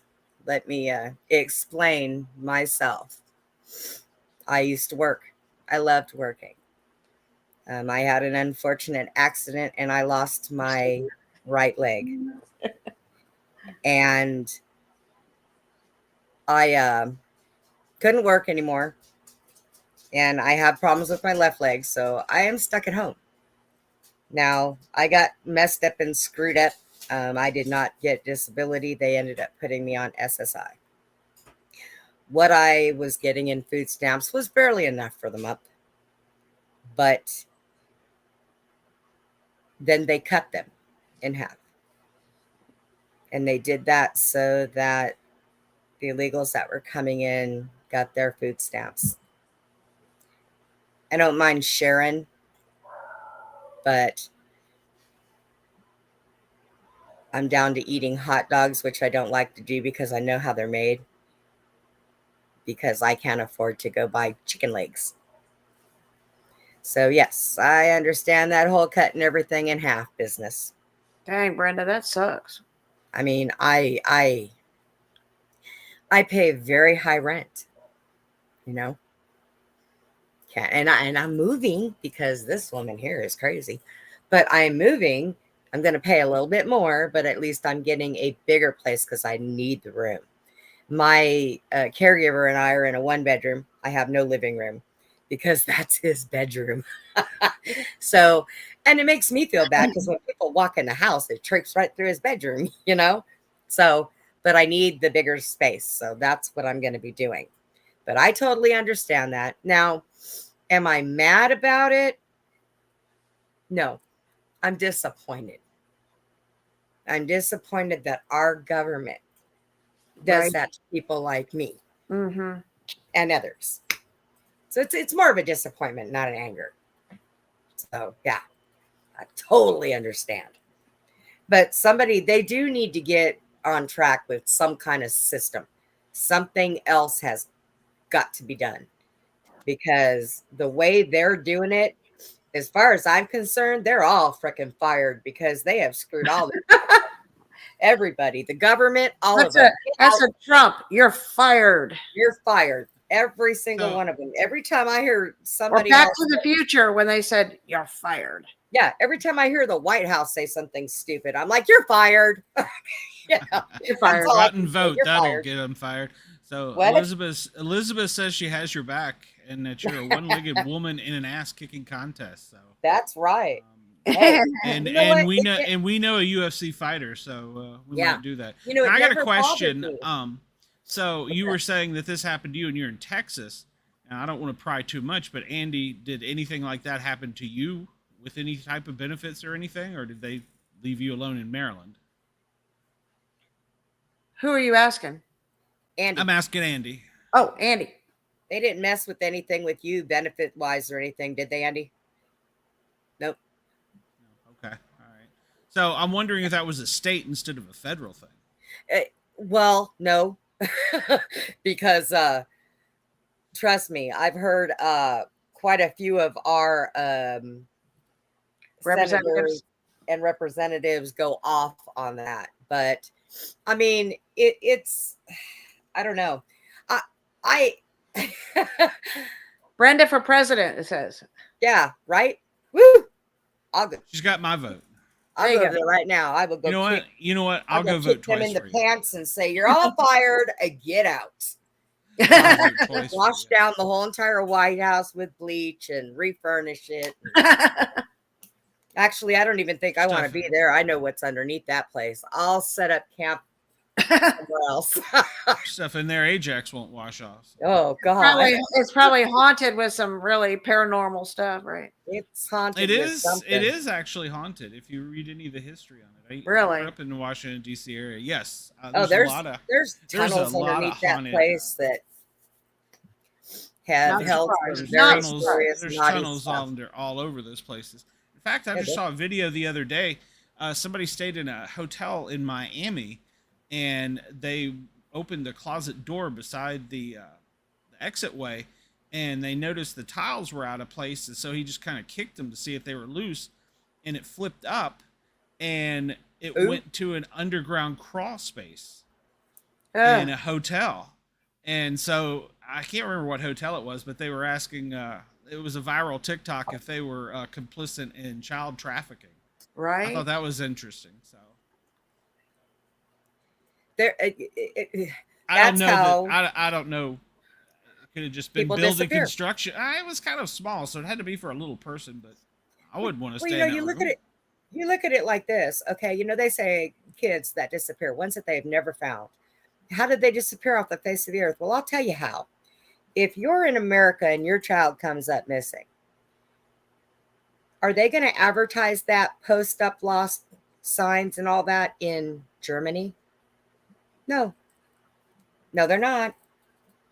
That's how they disappear out of nowhere with nothing, no sign, no I nothing. worked a case with an agency in Atlanta, and they explicitly worked on child cases, and they said the TV show 48 Hours was actually very fair representation, because if they didn't find or catch the person or child within 48 hours, they were in the Middle East. Mm. And they said that comes straight out of Atlanta. If you Google how many children come up missing every year, It's like 80,000 a year. no, 800. Oh yeah, 800,000. I don't know what I was. Yeah, almost. Well, I think it's over 1 million now. Yeah. And it happens. That's a all lot the- of milk cartons. I mean, 1 million, faces. And I know about milk carton kids. We're talking about serial killers again on the milk carton. Yeah. Yeah. I know. Really I know cool all artwork about. too, by the way. I know Huh? all about milk carton So that's kids. some really cool artwork too, by the way. I just wanted to point that out. Yeah, you did that. I like that. That's really cute. And Right. and this was supposed to be a different type of show, but because it is our first one, and y'all needed to get to know us anyways, and we just started talking about everything. And you know what? We don't mind. Suzy and I don't mind talking about lots of different things. Right. And Eventually, I'm going to go ahead and start a different channel, and we're going to stream off of Rumble. That way we don't get our butts in trouble for what we really want to say and what we really do know we can't What say inquiring minds want to know, right? now. Exactly. But I'm probably going to Gonna have to make wait this a job until, for your producer, right? To figure out how to do that, right? And yeah, how because this- you're going to come over there and you're going to come over there with us too. I didn't tell you. I did. I don't think I told you. I was in the National Enquirer actually. So Were you? yeah, inquiring minds want to know. Okay, Yeah. so what, as a victim or a? I mean, that's usually a. Isn't that like that's like an I adult think comic what book. she's saying is that same thing. Like, I'm not a doctor, but I did stay at the Holiday Inn once. Okay, I just want an autograph copy. I'll go back to my corner. They busted 2 Nigerian men to kidnap 2 teenage girls here, and she was in Chicago, if I remember. So yeah, it said it happens everywhere. DC Yeah. one night had 14 children Right. go missing, and nobody seemed to give a rat's behind it. You know, I'm going to tell you something, and when I was younger, I had adults looking at me like I was insane. When my daughter was little and started walking, when I would take her to the store, by God, I took belts and tied that child to me. She did not get out of my sight. Right? How kids, you know, I was in Walmart not that long ago here in Texas, and I heard a call come out that there was a child that was missing. So I'm doing my shopping. All of a sudden, I see this little girl that fits the description. She comes walking out of an aisle with a toy in her hand. So I looked at her and I said, honey, I said, are you looking for your mom? And she said, yeah. So I told Jack, finish the shopping. I'll be right back. Let me take her to somebody at the front of the store. Well, while I'm walking with this child, well, I was in the wheelchair. She was walking next to me. We're going down the whole entire frozen and meat section and all that. And they're still putting out she's missing, her description, everything. We passed 10 workers that walked right by us. Not one of them stopped and said, hey, is that the little girl that's missing? Nope, nothing. It wasn't. See, if they'd have put it on their social media and it had popped up on their phone, they would. Right. Well, it wasn't until I got her to way you the get their front of the attention these store, days. and there was a man that was with her mom that was standing in front of the store, keeping an eye on the doors to make sure nobody went out with her. And I happened to come up to him with her, and he's like, oh my God, there you are. So it makes me really wonder, because if you can walk by 10 Walmart employees and they're walking around, they aren't looking for that kid. So you're better off getting help from people in the store that actually care. There's actually a psychological syndrome where that is the case. And I forget the name of it, but basically the crux of it is that they receive the information, they process the information, and they think, oh, well, this went out to a large group of people, so somebody else is handling it. There's a name for it, and I'd have to go back in my psychology class. Yeah, and look it up. there is a name for it. It's called I can be lazy. I don't give a crap. Well, no, Somebody else will take care of it. It's the same as we would. I mean, I've picked people up out of the middle of the street that are cold and frozen and rigor mortis with bullet holes in them, and people are driving around them. And it's the same thing, you know, that people think, oh, somebody else called, somebody else is handling this, and so they don't worry about it. It is a psychological thing. There's very few people that are observant enough, and we don't teach that in our society anymore, to how to be observant, how to always have situational awareness. So we've become complacent, and now that we stare at our phone all the time, you know, that's let me problem. Let me inform people out there that are complacent. When I was little, I wish there would have been somebody, anybody, that would have handled it. Well, okay. Here, let me tell you something. In 1982-ish, I was kidnapped and taken into a school system in Yakima, Washington. And I told the guidance counselor and the principal, I do not belong here. This is not where I live. I live in Alexandria, Virginia. I'm being held against my will. And they're like, okay, we'll see you Monday for class. Yeah. What? So, and it's not something that's brand new. So this has been going on forever. Yeah. I mean, it's I guess social media and glass eye is easy to blame, but it's been going on for quite a while. Like I said, I was perfectly, I was, what was that, 14, something like that, and I was That's, telling the guidance counselor and the principal, I don't belong here. I don't live look, here. look. Did I ever tell But you? I was officially registered in Sela High School in Yakima, Washington, so it's one of my alumni. It's my Maybe kidnapped somebody was, alumni. maybe who kidnapped you was family. They just wanted to keep you. And I It tell was. It you, was my father. So when I was in that coma and had the stroke, I was unaware how long I was out. And when I had woke up, it was the middle of the night, and I didn't notice the room I was in. Well, obviously, it didn't dawn on me I was in ICU. And I'm looking around, and I don't know where I am. I don't know why I'm there. Okay. And I'm hearing over the intercom people talking in Spanish. But what I can see on the other side of the door is a stairway. And I'm over here thinking that, and back then when this happened, I was still 118 pounds. And I'm thinking my little ass got kidnapped and I'm in some hospital in Mexico. Oh, And God. I'm going to squirm out of the bottom of this bed and I'm going to hop my ass all the way to that door. And I'm going down that stairway and I'm going to find somebody to help me. Okay. And it was just the strangest thing to wake up and not know where you are, your surroundings, nothing, who you're with. And I was thinking to myself the whole time, damn, this is the second time this has happened. I've got to stop this because it was not fun. But come to find out, I was in the hospital here. I was in the one that I always go to. I just had never seen the rooms from ICU. And there was somebody that had a baby and they were putting it out over the intercom in Spanish because it was a Hispanic family. And I'm over here. The nurse walks in and I'm waiting for her to start talking a different language to me. And I'm looking at her like, who are you? Your mind was going everywhere. Oh, it was. And then they come in and start asking me questions like I'm dumb. Does a leaf float on water? Does a rock float on water? And I'm like, because I couldn't talk for like a week. And they're asking me questions, and I'm in my mind going, well, why are you talking to me like I'm stupid? What is wrong with you people? Till I tried to open my mouth and I realized I can't talk. You had a problem.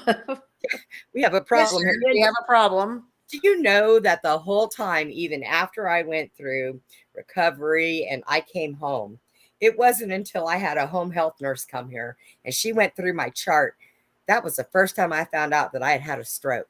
I could not figure out why I couldn't feed myself. I was Why did you have a stroke? What brought it on? I originally had gone into the hospital that night because my cat had bit my foot and it had gotten swollen and red. So I went into the ER. Maybe your cat was trying to tell you something. I don't know what she was trying to tell me, but whatever it was stay off that foot. But so I had gone in originally for that.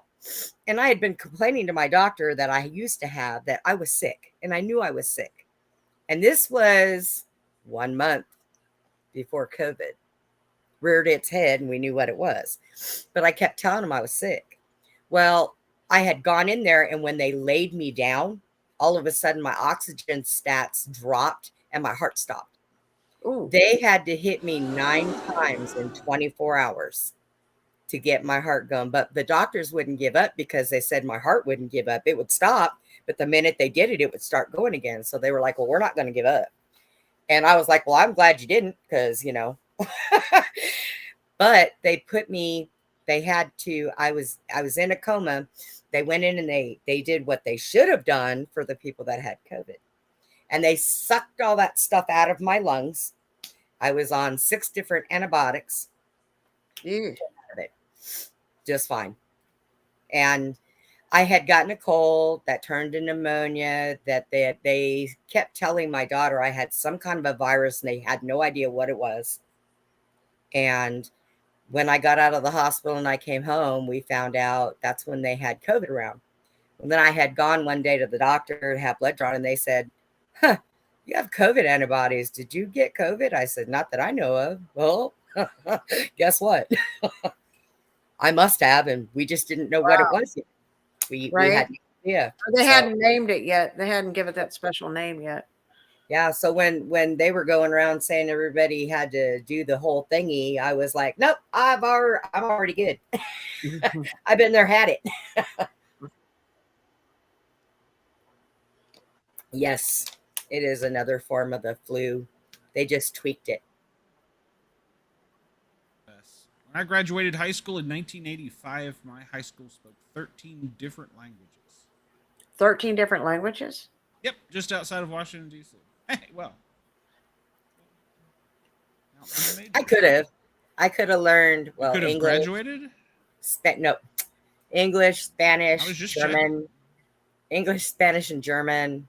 I and barely speak redneck, so I'm lucky. Because my grandmother and grandfather, they spoke Portuguese and German, and wow.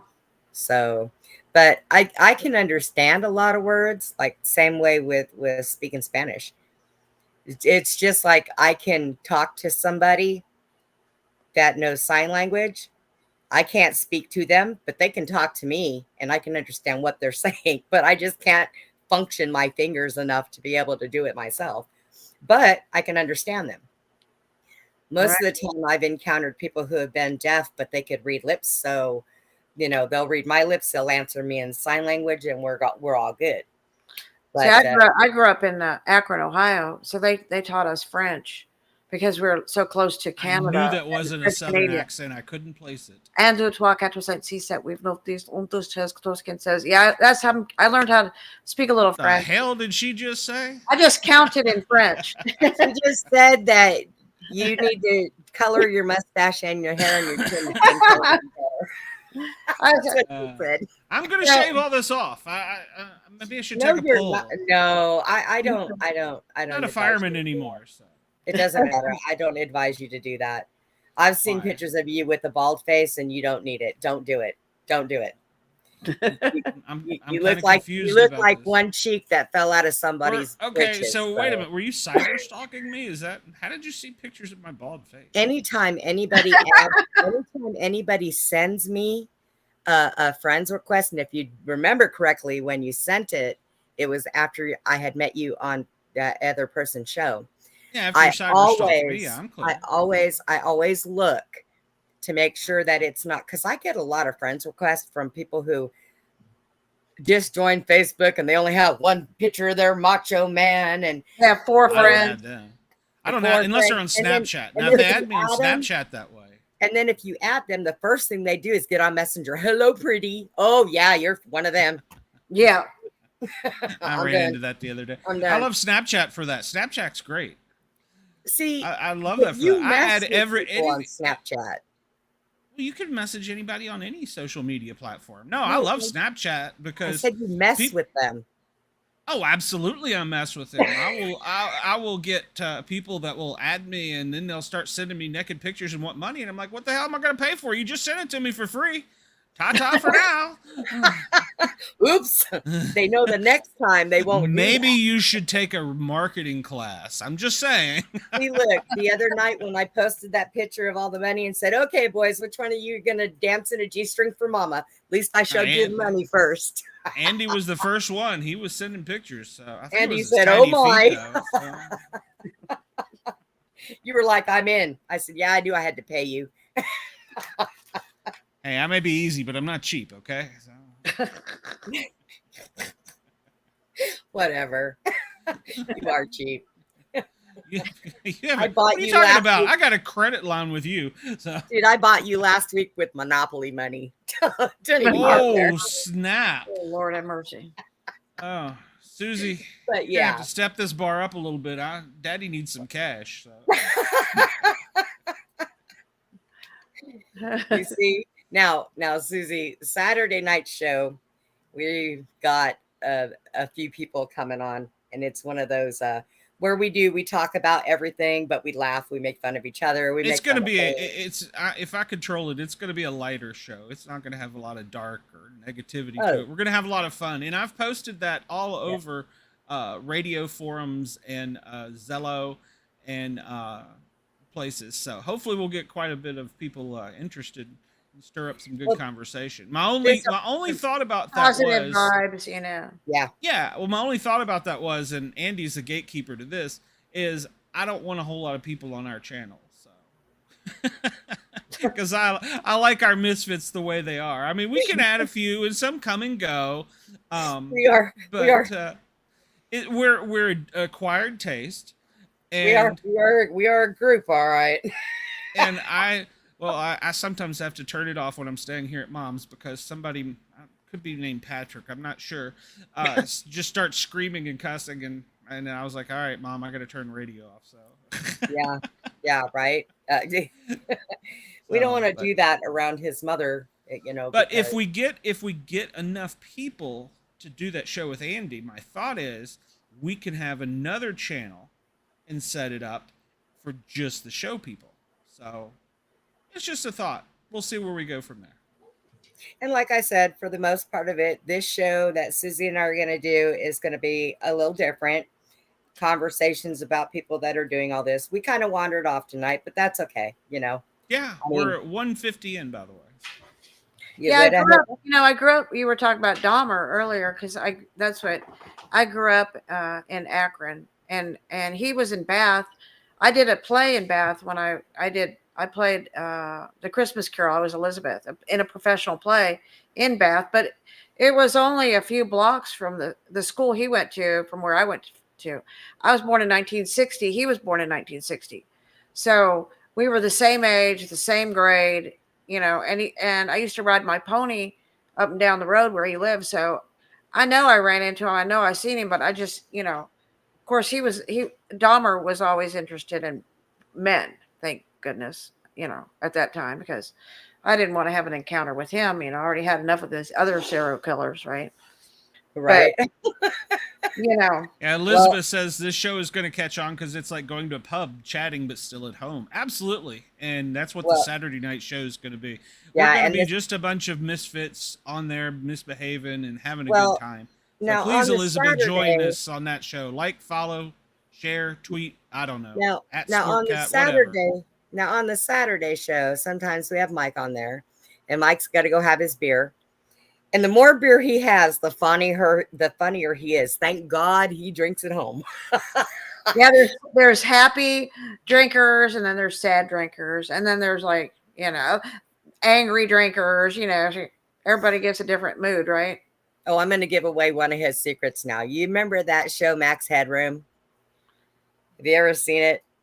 Way back in the day, where he just kind of freezes up and talks stupid, and I don't know. But did you have to actually catch which little head he was on I don't know, but the promo picture? But Mike had discovered that when he does a switch over on, he pushes somebody. Oh, what is it? Shoot, which button is it? He found a button that when he pushes it, it shows him frozen, but yet he just kind of moves funny. You all have a button on your screen that says mirror. Yeah, it's that one. And but yeah, he sat there and he was doing it, and oh my God, he had us laughing so hard. I thought we were gonna die. And he would do it at the right time. So Glenn told him that when we have a guest on and we have to be serious, he's got to do that. That's his that's his job. But we have fun and we laugh about it and we have a good time. And like earlier, we did this show with Miranda Maverick, the fighter. She's awesome. And she was a very good interview. I was totally impressed. And we were, you know, downright pretty casual, but yet we were serious. Then the minute she got off, that was it. The walls broke open. I had JT come on with his puppet and or dummy or whatever it was. And we laughed and we had so much fun. We were just laughing. Please do not offend Shelton. He can't defend himself. I know. He's in a box somewhere. Shelton gets an attitude now. Shelton is JT's dummy, and Shelton has an attitude. And Shelton is usually only mean to JT, but Shelton kind of freaks me out a little bit. But eyes. We had Bob come on for a little while, and Bob was like, "Oh my God, I'm going to get the holy water. That thing scares me." And we were laughing at him. So we try to have fun. It's That's all great. about having a good time. We can do some seriousness and talk about different things. And I like to get other people's opinions on, like, the people, like, the Zodiac. Zodiac was never solved. There's been a lot of things with the Zodiac that I think they had the right person and they just didn't have the right stuff. That's just So, like, Manson. Okay, so Chet, the guy who died protecting our life, he studied serial killers. He told me that's what he studied, and he had a meeting with Manson.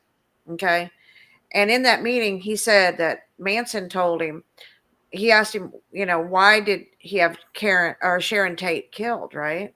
He said because he was jealous that she was having a baby with another man because he had decided she was like the perfect woman to have his child. oh, good God. Because she was pregnant with somebody else's child. That's why he had her murdered. He out of jealousy. And he said, And he didn't even know her. huh? And he didn't even know her. I think he did. I think he did. Or he stalked her or something. He knew who she was. Probably stalked her. Yeah. And so he said Manson was kind of weird. Like while he was there, they brought in this meat for him, and he started screaming and yelling because it wasn't all bloody. Because he had to always eat his meat really bloody, So he said he was a really weird dude.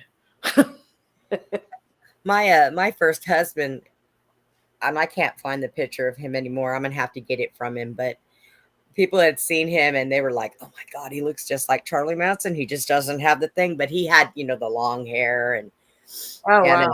I used to sit there and just laugh every time. And he used to laugh at it too. People would tell him, "Dude, you look like you're related to Charlie Manson." I'm like, "Well, explain yourself." So, but yeah, I mean, you even have that. And there's just so many people that have committed all of these crimes. Mm-hmm. Then you got your dumb criminals. Then you've got your one, your That's dumb where I ones come that in. you The can, dumb criminals. the I'm gonna ones that cover you the can dumb laugh ones. at. Like there was a guy who carjacked somebody, took off from the police, crashed into something, jumped out, and before the police could find him, he disappeared. Well, when they searched the car, they found the guy's driver's license with his home address on it, in it. They knew exactly where to go find him. You're gonna do things, stop being a dumb criminal. Watch Live Patrol. You'll see him every Right? yeah. Yeah. Learn from this. He ran from the law, but he left his wallet in the center console. Yeah. Well, I used to watch the forensic files and all that stuff. Suzy disappeared. She Aliens got her. Bigfoot. Elizabeth says she was born in 1960. 8/8. August 8th, 1960. I'm over here on Penny's computer. She's like, I gotta get up in 5 hours. I was That's January. You tell Penny that we're much more important than her sleep. 1967. I was born. I think that woman works her ass off. She does. I'm not saying that there's a bounty, but if you turn the camera around and we can see her sleeping and I can screen capture it. Oh, you She said she'd like to be sleeping. Well, go ahead and go, Suzy, so Penny gets to sleep. I was going to say, yeah, I know she does, because I'll be getting up here in a little while to watch their show. So Elizabeth wants to know January what? No, I will be sleeping. January 9th. She's over here laughing. She's got her little, what is that thing you put on your face? What do you call that? Blackout. CPAP? Her blackout on. Yeah. Mask. How do you put a blackout on? You can't see him coming that way. Get a blackout. Can't see him come. She's like whispering this over his shoulder. Elizabeth wants to know January what? I think she's asking your birthday. January 9th. Oh, that's the day after Elvis. Yep. Sure. Yeah, Elizabeth said she was born 8/8. Is that right? Yeah. August yeah, 8th? 8/8 That's why my 60, dad has a picture of me sitting on Elvis. That's my mom's birthday, August 8th. She was born 1960. I was born 1960, but March 20th. First I day would of have never spring. guessed that. Yep, I am a Capricorn. I Mhm. sure am. And we are a different breed of people. I don't understand any of that stuff either. I think that's a bunch of hooey. A bunch of You think everything. a bunch of stars. Well, you see, when the original paranormal thing was a thing, I was sometimes going to be the normal because I don't believe in a lot of this stuff. So, but I've had plenty of weird experiences. So, You know what? I how had did my you phone hook up? talk to me one day. I'm walking in the yard, right, and my cell phone starts asking me a question, and it says, "I've been contemplating," and I'm thinking to myself, "My phone's been contemplating." You know, it says, "I've been." hey, it's got your credit card numbers already. You Right. never know. She says, "I've been contemplating why it is that people don't follow the stars to navigate anymore." And I'm like, okay, because people used to look at the stars to see where they were going. There's a, Maybe because there's Before a Google, lot. yes. yeah. There's a lot with the stars and the universe and all that. So you didn't believe in the paranormal. So how did you end up with me? I just think you're kind of a freak, and so I kind of come along for the show. I'm a medium. I'm Maybe- clairvoyant. No, I had this thing Maybe- screaming in my head. It kept saying over and over, "What if she gets famous? What if she gets famous?" I'm like, what is That sounds like can't- somebody we know. And he doesn't Yeah. believe in the paranormal. I can't take it. But something. No, I didn't say. Something's talking in his head.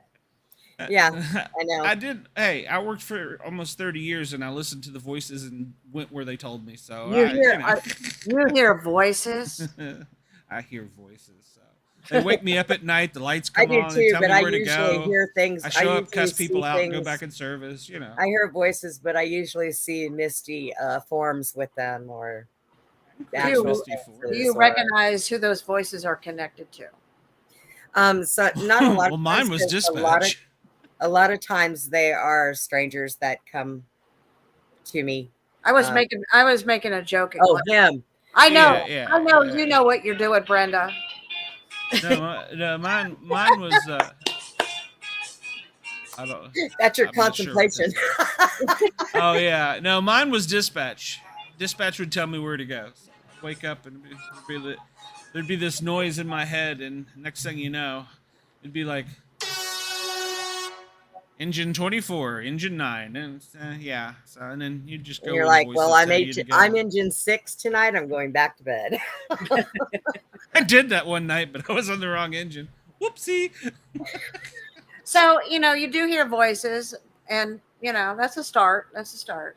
Yeah. Well, I believe I've told you the story. The story about you the know, dog. Yeah. yeah. So yeah.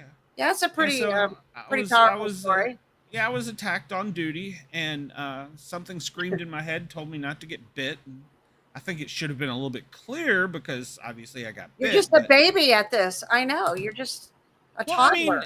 I mean, if you take it from my perspective, something in my head screams at me, "Don't get bit," and I look on the front porch, and there's 20 chihuahuas, and I'm thinking, "Oh, I could punt those little suckers," you know. Was So, that- data that voice- cleared. Did See, that and voice it's all sound about like it's all about yourself? interpretation. When we hear, I something, we think the learn voice something. in my head should have been clear. So, But did it technically- Well, sound you like know you? what? It's Did it- refining your abilities to figure it out better. So you've got to think. Well, it's like the old cartoon where what is it? What is it? One with the penguin, Bloom something, and the cartoon one little frame is goose, the next one's goose, and then the last frame, this thing's getting hit in the head with a rock and goes, "Oh, I meant duck." Duck. So, There you go. so yeah, I got the wrong signal.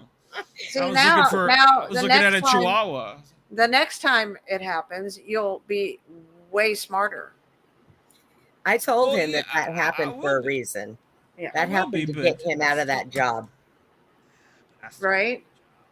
I Everything know. happens for a reason. Everything. That's right. Why do you? I got to drive fast and cut the clothes off chicks. Come on, Yeah, what well, better you job needed can to you change your have? profession for a reason. That means that you may not be here had you have not had that encounter and changed your profession. It's the same But way as with you were you. I telling had us to the change story, mine. it could have altered everything, every decision. One little thing. Don't do it, Andy. Don't do it. It's not worth it. I mean, you look like you're in a really. You look like you're just about to off yourself there for a second. Andy's trying to cut his heartstrings. There's a voice in your head, Andy, saying, "Don't do it. Don't do it, Andy." And it sounds So like one. Elizabeth, who maybe she's become bored with our antics already, is asking, when is the next show? Well, that's a very good question, ladies. When is the next show? And what are you going to have on it? Yeah. Well, Brenda? I I'm just the imagine that producer. we have the one show we have coming up. What is it? Saturday night Saturday, yes, Saturday. at 8. The Misfits, Ratchet Jaw, yes. At It's 8, just a and bunch then of us freaks. Wednesday Eastern. night, then the following Wednesday will be, I believe, the Terror Our Sportscat Paranormal guys, and it should first. move back to 9. It should move back to 9. We had to change the hours because of Miranda's schedules. And then we come on again at 10 o'clock. I thought it was 11. 10 o'clock Eastern. Okay. What? 10. I thought it was 10 11, o'clock. but okay. I thought you agreed on 11. Yeah, but that was when you were talking about 10. So 10 o'clock Texas time? we're gonna snack something here. Yeah, it'll be 10 o'clock Texas time, so 11 o'clock your time. Oh, okay. So So Eastern time will be 11 o'clock. Central time will be 10 o'clock. We're Central, yeah. Yeah. We're right what in time the middle. is it in Guam? I don't know. And then anybody else figure out the time areas. I don't know, Penny had a clock for like everywhere, so she knew what time it was everywhere in her What brain. time is it in Zulu? Yeah, she could tell you. I'm surprised I don't hear her in the background over there going, "It's 9 a.m." and I have a friend in Australia that used to tell me to think of his time as 11 hours behind mine, but a day forward. That's confusing. yeah, It was when I would wake up in the middle of the night when he called me at 3 o'clock in the morning and I was going, hello? He's like, are you asleep? You got No, wrong no, number. not at You all. got wrong number. Not at all. It is 12:12 here in Texas, which means it is 1:12 So 10 o'clock on Wednesday nights, is that right? Yeah, 10 o'clock on Wednesday night. Okay. And then we have the Saturday. And then we'll probably expand out and do a few more shows. Yeah, I think there's another show that I've got in my head. Yeah, I'd like to talk. I'd like to bring up, next time. There's a whole bunch of missing people up here in Texas. Yes. That are Yes. just vanished. Yes. Yeah. We're definitely going to talk about that. Bigfoot? And before we do, I need to figure out how to share my screen so I can find that video that we watched with Mike so people can see that. I'll send you some stuff, and then you can Okay. pull out of it what you need for, And I'll in the send you a bunch- meantime, maybe you should get a laptop. I would rather be out there Thank you, taking Elizabeth. the cows and the horses around and building fence and I get it, but I'm it's the much cow easier. girl.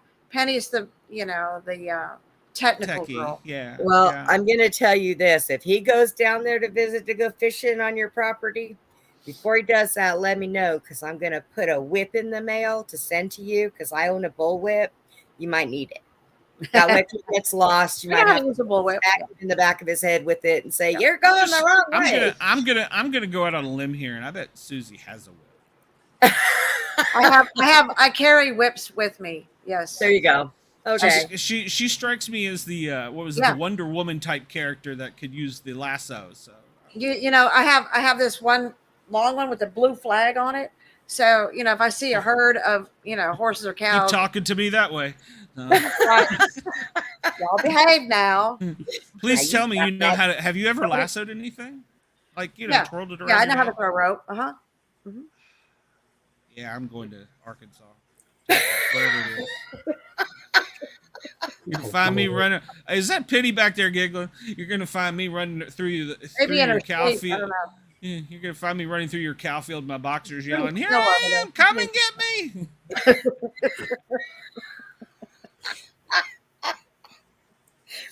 Oh my God. Daddy always told me I had a face Oh, for radio. So. Today, I have a friend, he's working on this building and he says, I quit working for now. I said, why? He goes, there's a big old snake in there. And I'm like, a what? I go, Yeah, what kind of I'm out. snake? Never mind. I'm not coming. I go, what kind Done. of snake? He goes, Oh, he goes, well, I put my hand on this thing and then I felt something cold and wiggly. And I'm like, Yeah. oh crap. He goes, come in here and look at it. I'm like, I don't want to go in there and look at it. He goes, no, come on in here. He's up here. I was like, oh God. So I walk in and he's all coiled up, big old black snake, So I took a picture of him and I'm like, okay, I'm done. I'm out, But the black snakes are the good snakes because they eat the bad snakes. Yes. So he said, if he's not gone by tomorrow, I said, because my son took a piece of PVC pipe, okay, and he put this cord in it with a little loop at the end. So it's a snake catcher. So he goes over with the stick and pulls the cord and he grabs the snake by the neck. So my son made that himself. So that's how you can catch him without So anyway, he goes, I'm not going to use that. I'll just throw a rag on him. And I'm like, okay, you're braver than me. Hey, Glenn, read Elizabeth. Oh yeah. I've already been sitting here contemplating how much. It's probably not going to be much. Except Hey, PayPal, you don't see Cash him that App. often, but this particular snake actually eats the poisonous snakes. Right. Suzy is trying to keep us on track now. So Yeah. There are good snakes and bad snakes. Oh, yeah. I don't mind snakes. yeah, when I came I don't mind to lizards. Mom's house here in Tennessee, and I guess it was April, May, something like that. There was this black snake that stretched from the sidewalk to the back porch. And I counted the bricks. When he wasn't there, I went and measured him, and he was over 8 feet long. And I'm like, yeah, I'm not playing with him. He is a black snake, and he is friendly. And I found out, because I was here for an extended period of time, he likes to sun on that brick wall back there during the day. And during the afternoon, he goes onto the front and crawls up on the window ledge where there's all bricks, and he lays there to get warm. I'm like, all right, dude, me and you need to come to an arrangement here. It's not that I don't like you, I just don't want you around. So Hey, I'm not. I had a whole thing with nature that trip here. I had raccoons attack me. I had snakes. I had baby birds. It was I needed Miranda in A Country Girl because it had totally thrown me for a loop. I had this RV that I was going to sell, right? And I was going to take it to this auction and sell it, right? And I go in there and there's something in the cupboard. And I went to pull it out and it was a bird nest with eggs in it. So I'm like, what? How did a bird get in here? So then I walked to the back and there's a bird flying around in it. And I'm like, oh, I can't sell this RV. A little birdie told me I can't sell it, because I got to let the eggs hatch now. How can I hurt those 5 little eggs, So I decided not to sell it. And then I let them hatch. And, I asked my friend Roger about it because he'd been working on the RV. He goes, oh, yeah, the mom was in there. She'd come sit on the dash and she'd eat the little spiders, the little bugs and everything. And I'm like, so they all hatched out and everybody flew. All the little babies, I got to see them. They all flew away. And then I sold the RV. Yeah, there you go. The right person, right? Because a little birdie told me not to sell it the first time. Don't do it. Don't do it. So Elizabeth says that you need a lap dance. Well, Who? What? yeah. Is that like a laptop? Oh, he needs a lap dance. I need a lap dance. Everybody needs to dance on the laptop. There you go. I'm gonna picture that later. I just want you to know. Now, Suzy. Glenn, do I have to take you to the nudie bar? Get you a lap dance? I told you, since I am, the porn king, that on the Paranormal Guys, I'm going to have adult entertainers. So just brace yourself. Yeah, but they're not gonna. They're gonna come on there for interviews. They're not gonna be dancing on a pole and. Yeah. Okay, as the executive producer, I've got a pre-screen, so somebody. It's a tough job. Somebody's got to do it. A laptop dance. I think she said you have to dance, Glenn. Don't tell him to get up. He's not wearing anything under his from the waist down. I got no bridges on. All right, guys. I gotta say goodnight. No My sweet sister got to get her sleep. Yes. Well, and I will talk at you later. You tell her Bye, good night Suzy. for us and thank her dream. for allowing us to. Thank use you. her Yeah, computer. we got to get you fixed up. Yeah. I'm working on it. So, all right. Well, have a good night. Tell everybody we'll see them next week. All right. God bless you guys. You All right, too. Penny. Turn it off, my sister. Can you turn it off? I better hide her screen in case she hops up here naked or something. I think don't if you hit the X, yeah, because her hair might be standing up and stuff. Oh, wait a minute. Maybe I should put it back on the screen in that case. Would you stop that? You are horrible sometimes. God. So Elizabeth says good night, and Elizabeth also says she could get me some freaks to interview. Okay, Sportcat, or actually, I have a She can button get you for what? this. She can get me some freaks to interview. Oh. I like the freaks. You can email me at PARAROR normal GUYZ at gmail.com, or you can find me on Facebook at Sportcat on Twitter. So yeah, I'm all for it.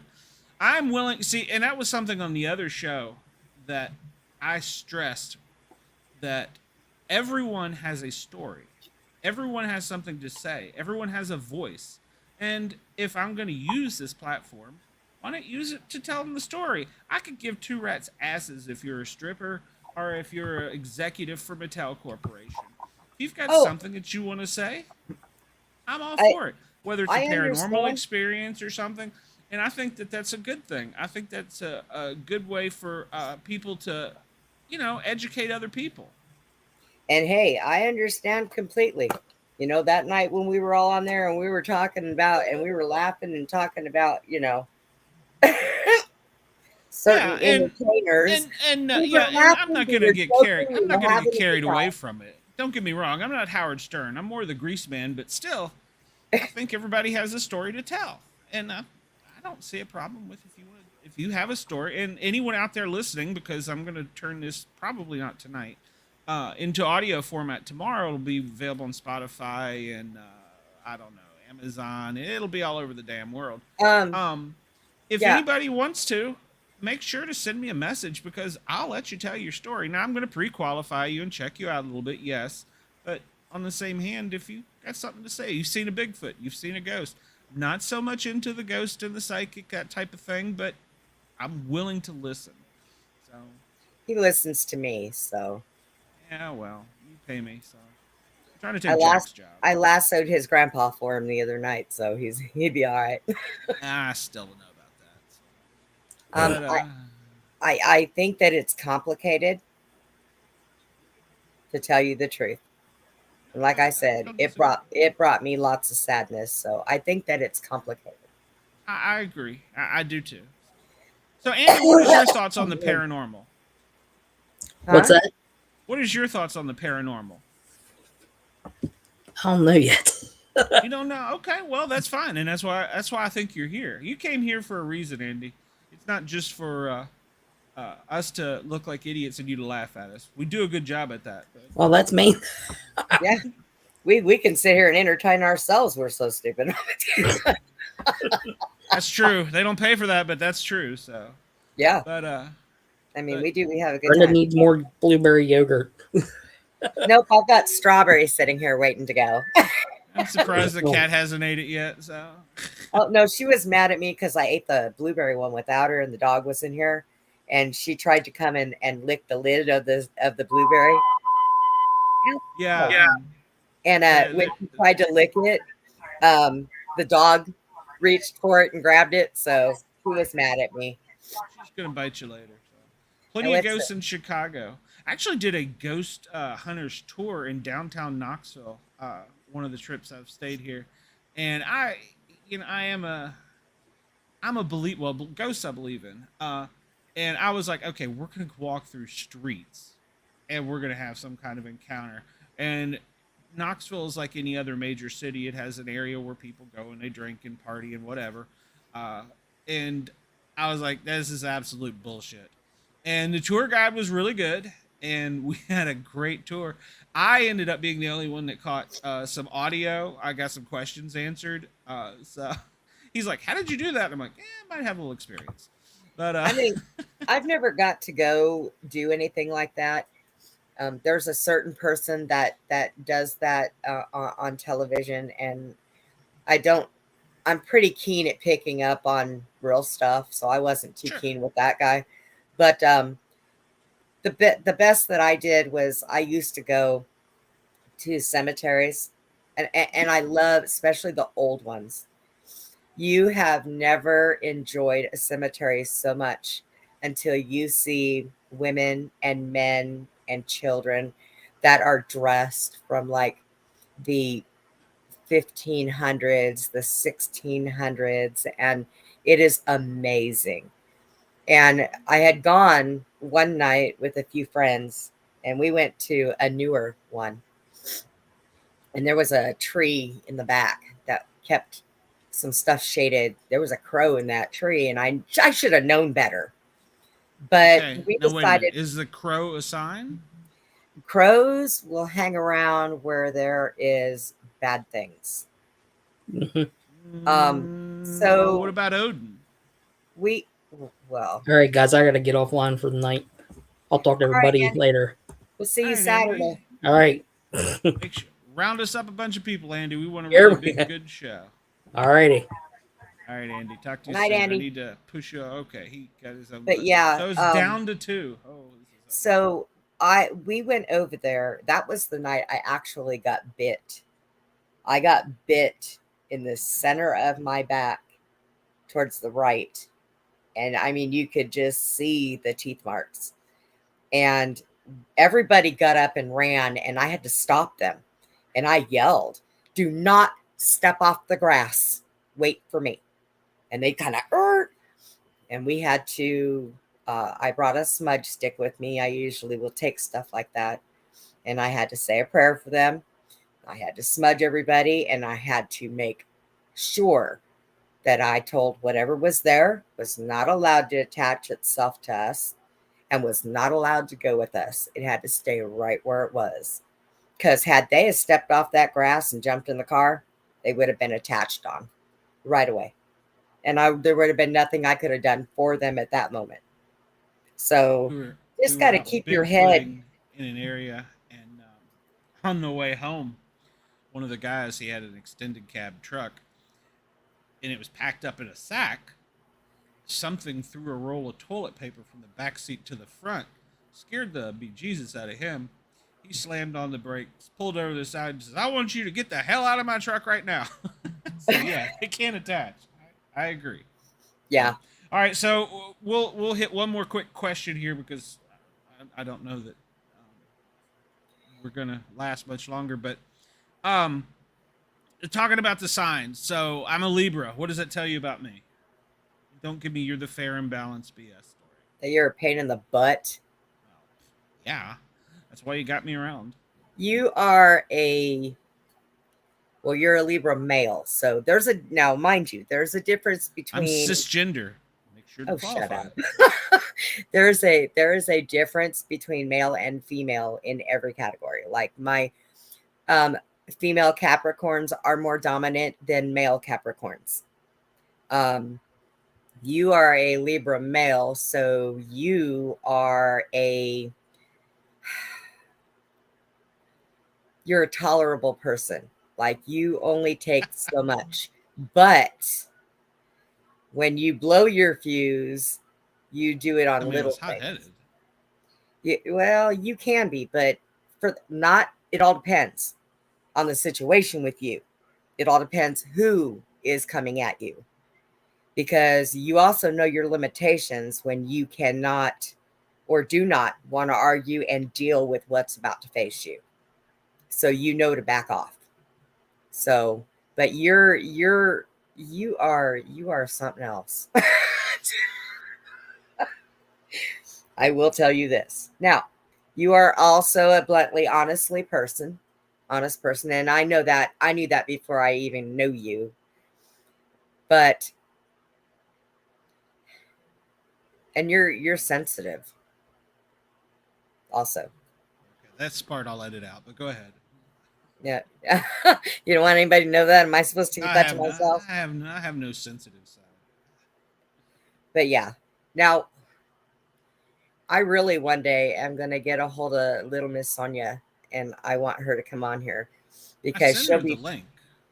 I did too, but she's probably busy. But I would like her to do Don't say me. an actual card reading on you. Oh my, I don't know Not a reading, a card reading. Thank you, Elizabeth. See, I think it's the my gift reading gab. is not my forte. Now, if you kick a bucket tomorrow and you come over and start shaking me in my sleep, then I'll be able to handle you. But the readings is not my forte. I'm a medium, but I'm not psychic. I don't read minds. I'm just psycho. So Yeah. I'm not But psychic. her, I can remote view. I can do that. I would like to get her to come on here one day, and I would like her to do a card reading on you. Like I said the other day, she did one on me on Messenger and videotaped it and hit the nail on the head. And I didn't even ask her. She just felt I needed to hear it. And she was correct, about this whole situation I'm in, and I have to move, and I'm not going to feel any better till I do. Which tells me I know it's going to cost me more to live where I'm going to be moving, but it's going to be a better situation for me, which will help me out a lot more. And she just confirmed that, period. So, I mean, it's all going to work out good, man. But I really would like to get her to come on and do that. That would be good. I would. And once again, I she mean- is welcome. Everybody is welcome on this show. I mean, I hate that we do Elizabeth, shows. if you wanted to join the show, I can send you a link. So anybody is welcome on the show. Oh yeah, we had a guy on That's- earlier that had a doll. I mean, a dummy. I mean, what do they call those, puppets? No, Muppet. Wait. Muppet. But- It wasn't a one of those things that you put your hand up its butt Oh. and make it talk. I'm not sure exactly what it was. mercy. I'm really But yeah. not sure where these shows are going to go. We like to have people come on and talk about different things, stories, jokes, laugh. I think we're- one show is going to carry over to the other. I think it's just going to be a different type of atmosphere. Yeah. Like on the Misfit show, it's going to be I will like mute people if they start getting negative and heavy on things and Oh, dark stuff. And well, know, no, on that show. yeah, on that that's a show, fun we'll have show. Mike. On that show, we'll have Mike on there, so that won't happen because Yeah.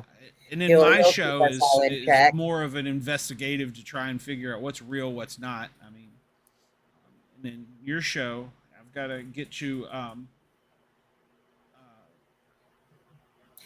We'll get I it. gotta We'll get- get that. We'll yeah, get that we've set gotta up. get I mean, my Facebook channel. You can find either Sportcat podcast under Nightlight Studio, or you can go to Para Our Normal Guys is a group we have too. So yeah, please Yes. like, follow, share, and send me a friend request. Hell, I ain't afraid. yeah. I've already had one restraining order placed on somebody. I can do another one. So. Did I tell you that I went ahead and I set up an email for this show for the serial crimes? No, you didn't. But that would be pertinent information to know for people to And get in touch with you. It is Everybody, drum roll, please. Not spelled cereal like the bowl of cereal. It is spelled serial crimes for you at gmail.com. Serial crimes for you is the word. The you number spelled four, out? the number four, and see, a this is U. important. Oh, yeah, okay. Yeah, so Serial let's start crimes. over again. Okay, so data clear. Let's start over Seri- again. Okay, serial Stop working crimes with with a blonde number 4 and a U at Serial gmail. crimes number 4 Number 4, letter U the letter at U, gmail.com. gmail.com, yes. All right. Well, see, you should have told your producer that. I could actually put that up there somehow. I got, you know what? You know how I did it? I went to sleep last night. Yes, you and I went woke to up- Gmail and set up an account. No, I went to sleep and I woke up at like 2 hours later. I woke up and I don't even know what woke me up. It just woke me up. And I mean, I was wide awake and I sat up and I'm looking around. And so I thought, you know what? I forgot to make that email. I better do that. So I'm over here at 4 o'clock in the morning making an email. I was just like, wow. Here, your producer slaves away for hours to give you this quality artwork. You know, And I can't get you to Elizabeth, make it. I've got my Facebook page is my first name Brenda, and my last name is LANKARGE, and I accept friends requests. Well, When they're from guys, I usually check them out because there's a lot of weirdos out there. but I'm one of yes, them. So. I do believe I have a Twitter account also. I don't remember what that is. I'd have to get on it. Well, for the most part on the internet, I'm Sportcat. Of course, Glenn. Yep. So you can find Sportcat me. Glenn. Yeah, and I'm sure I need to go check my Twitter after Miranda. I think I've been added. Do it. I've been Oh, added. that was awesome. I'm here to tell you something. When she comes on after the fight, remind me when that fight is, because I'm gonna have to find out if I can actually watch it. She said that the fight was going to be carried on ESPN Plus, so you can get a free subscription for like 10 or 12 days. And I could probably watch it on the computer, eh? Yeah, absolutely. I'm not Because sure. I don't think I can get that on my Roku. No, you can because I watch ESPN on the Roku here, Mom's TV. So yeah, you can. You can do that. So and you can actually install an app called iHeartRadio, and once I upload these to there, it will have the shows on it, and you can download them and listen to the shows on your TV. Or that's right, because you also do audio too, right? That's right. I will probably not do this one tonight. It's okay. Here, so. I will probably do it tomorrow. It doesn't take long. It's just kind of it's just monotonous. And once you put it in within 24 hours, so within about 48 hours, this will be audio streamed worldwide. I did get some data. My show, the other show, the first show, it was in the top 10% for a day, which that's not a big deal to some, but to me it was kind of cool. And I also am going to be editing some cuts and distributing them on Twitter and TikTok, and so we'll be drumming up some things that way too. So good. Well, the editing of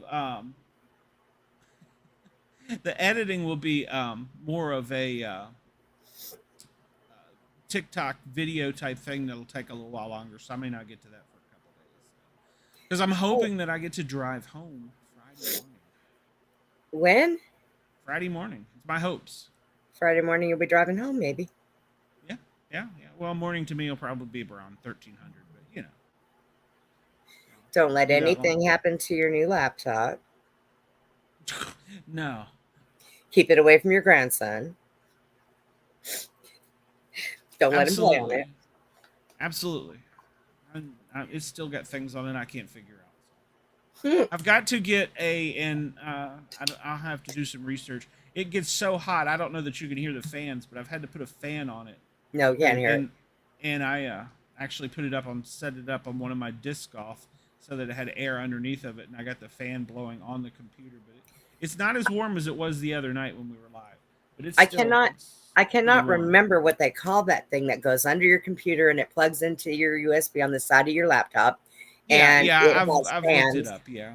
Yeah, you really need to get one of those. Actually, I'm thinking I need to get one too eventually. Yeah, apparently these new computers run really hot, and I wasn't aware of that. So, but I am now officially that old guy that goes into Radio Shack with my Battery of the Month Club card. So, well, it is what it is. I guess it happens at some point. You feel savvy now?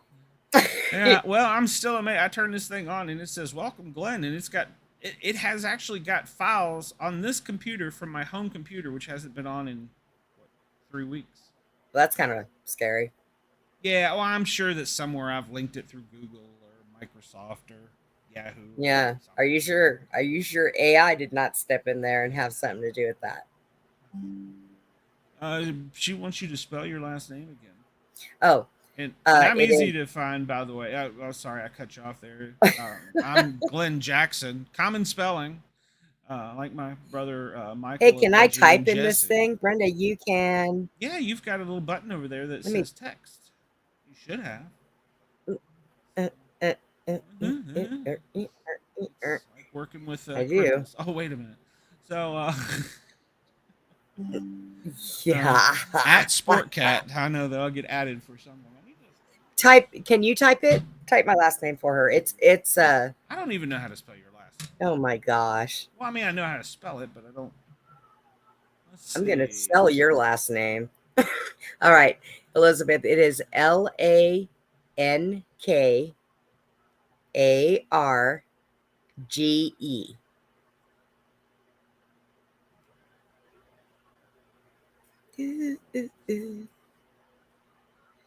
Suzy messaged me. I seen that pop up. Let's see. What'd she say? How's that? How's that for service? What's that? Lankarge. Look at you go. Figured something out. Oh. All right. Well, we're fading in and out there. I hate to. I don't want to be the party pooper because I'm actually having fun. And I guess we still got a couple viewers hanging in there. So. I like viewers. Oh, I love the viewers. So. Who wants to come in and Yeah, if there you is got it. anybody out there that wants to come on the show, Elizabeth, do you have a story or something you want to share? She may want to send me pictures. I don't know. If you haven't realized, I haven't taken Glenn down to the vet to get him fixed yet, so he still flirts a lot. Guilty. Guilty. She says that she has sent us both friend requests. So yes, I got it. Look at that. I will get on mine here in a few minutes and get it too. And she can tell me her story if she chooses. He's quite flirty, and it's okay. I allow him to be like that. I just let him talk like that. I ignore him. It goes in one ear, out the other. I just laugh at him. See, I'm a sport cat. I'm like an old stray cat, you know. Yeah, I catch you spraying all over anything, you're gonna get in trouble. That's another story. That's for a different show we haven't set up yet. I have to do that one on OnlyFans. I have to do it on OnlyFans or Pornhub. So do it on something that's not going to be getting us in trouble, or if FBI come banging on our door. Oh, she says she hid her stuff on Facebook because she got stalkers. Oh, I can tell you all about stalkers. I have one that I had to actually get a restraining order. So. Well, on my Facebook, nobody can see my friends list, but me. So it's always safe. I don't know that I think I got that. I have so many friend requests and now I'm getting friend requests from boxers. And if you send her, or if you are communicating with her and she wants to come on, send her the link. We'll stay on for a few more minutes if she wants to come on here. I ain't scared. I can always hit turn off. There's a button here for it somewhere. But no, I think we're going to have a good show, good run. And thank you for thinking we're hysterical. I think I'm just crazy. So. Yeah, we weren't sure. We weren't sure how, the first show was going to go. We talked about it and he hawed around with it and threw it around for a while. And then kind of at the last minute, we had to throw some stuff together. And Glenn did. He does all of the drawings and he's very talented. He is very talented when he draws. I just goof off. And can't she come on and turn off the video so she doesn't show her face? I think she can do that. She can actually put a picture in where all we would see is a picture. So it could be like a picture of a field or something. Oh, yeah. So you don't need any voice changes. Yeah, they do that. Or you can just come on audio alone, I believe. There's sometimes I have to turn my camera off when I have to move somewhere, because if I try to drive my wheelchair and Glenn and Andy and them can see me riding away and coming back, they make fun of me because I'm gonna crash into something, and so I turn the camera off so they can't watch me drive. They give me a complex. It's what are those bumper cars? Isn't that what, when we were kids, you'd get in them at the fair and you'd run into each other as hard as you could? So yeah, that's kind of what you are in the wheelchair. You're kind of all Yeah. over the place there. She says, I'll wear a mask. Okay. I'm okay with Like that. masks. I'm okay with that. Wear a mask. What did I say earlier? I can close my. Never mind. So at any I don't rate, know. For all I know, Glenn could be wearing a mask and he could be an alien underneath there. well, I told you I'll shave this off. It can come off. Did you? That's what she wants to do. That's what Suzy wants to do that show about next week is that walk-in that we were talking about that one day, that woman here in Texas, Yes. the cult. Yes. Yeah. And she said that she's that walk-in. That's why I said I need to get that video and we need to practice that offline, Glenn, me uploading it and sharing my screen and all that. So we can play that video for everybody because that was some interesting stuff. Yeah, I find it really odd, her voice. That was the oddest part to me. Aside, I mean, what she's saying is way She out looks in like a left gangster. field. Well, I mean, no. Oh, what is the name of the movie? Throw Mama from the Train. That's what she reminded me of. Who? The lady that was speaking. Oh, that woman. Well, the Yeah, woman that what sounded was like the a name of that man. movie? Well, no, it was Throw Mama from the Train, but what did she holler? Newman? No, that's Seinfeld. Huh? I'm having a drum. Oh yeah, Here, but, Elizabeth. You watch that show next week, and we show that video of that woman, and she has what they call a walk-in, and I guess the it's real not woman, a freezer. No, I get because that's what I said. You mean a walk-in freezer? She's like, you heard of a walk-in freezer? Yeah.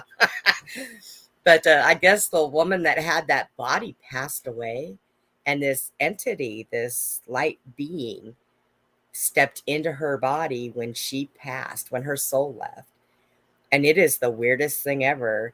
And she said something about she wants to collect 144 people so that they can transfer into their bodies, which I believe that 144 is some kind of a biblical term, Suzy said. So it stands for something. But, oh, man, I watched that video and it was like, Saturday at 10 p.m. Yes. Well, 10 p.m. my time. So I don't know. You're in Illinois. So yeah, you're on the same timeline I am. So yeah, 10 p.m. Saturday. But yeah, that kind of freaked me out, that video. Glenn, I was watching this going, what? What? That was crazy. Are you there? What are you doing? Oh, you're playing. I'm here. No, well, while you were talking, I added her back. So. But yeah. So yeah, the other night we'll end this here in a second. Here in the country where I'm at right now, see, that's I've what downloaded this Ghost app. Hold on, let me tell my story. Just don't make me meet you. And so when you're out walking in the yard, it supposedly picks things up. And so I tried to record it, but apparently the app won't let you. And the computer, or whatever you call it, the phone, said several things. One of it was, please leave. Why are you here? Possessed. I found that one very interesting. Who is he? I want to come. Where are we? I can hear you. I want to leave. Now, I'm really a skeptic because they could have just I could probably turn this on right now and they could have just programmed this app to randomly say, oh, I'm Bob. So I'm really skeptical of it, but I thought that was interesting that happened. Where did that come from? I mean, it was on your phone, but yeah, it's called Ghost. Hold on, I'll look it up. It's called GhostTube, like YouTube except Ghost. GhostTube. And they have several different ones. One of them is a video camera you can record, and if it picks up, it draws a little skeleton person.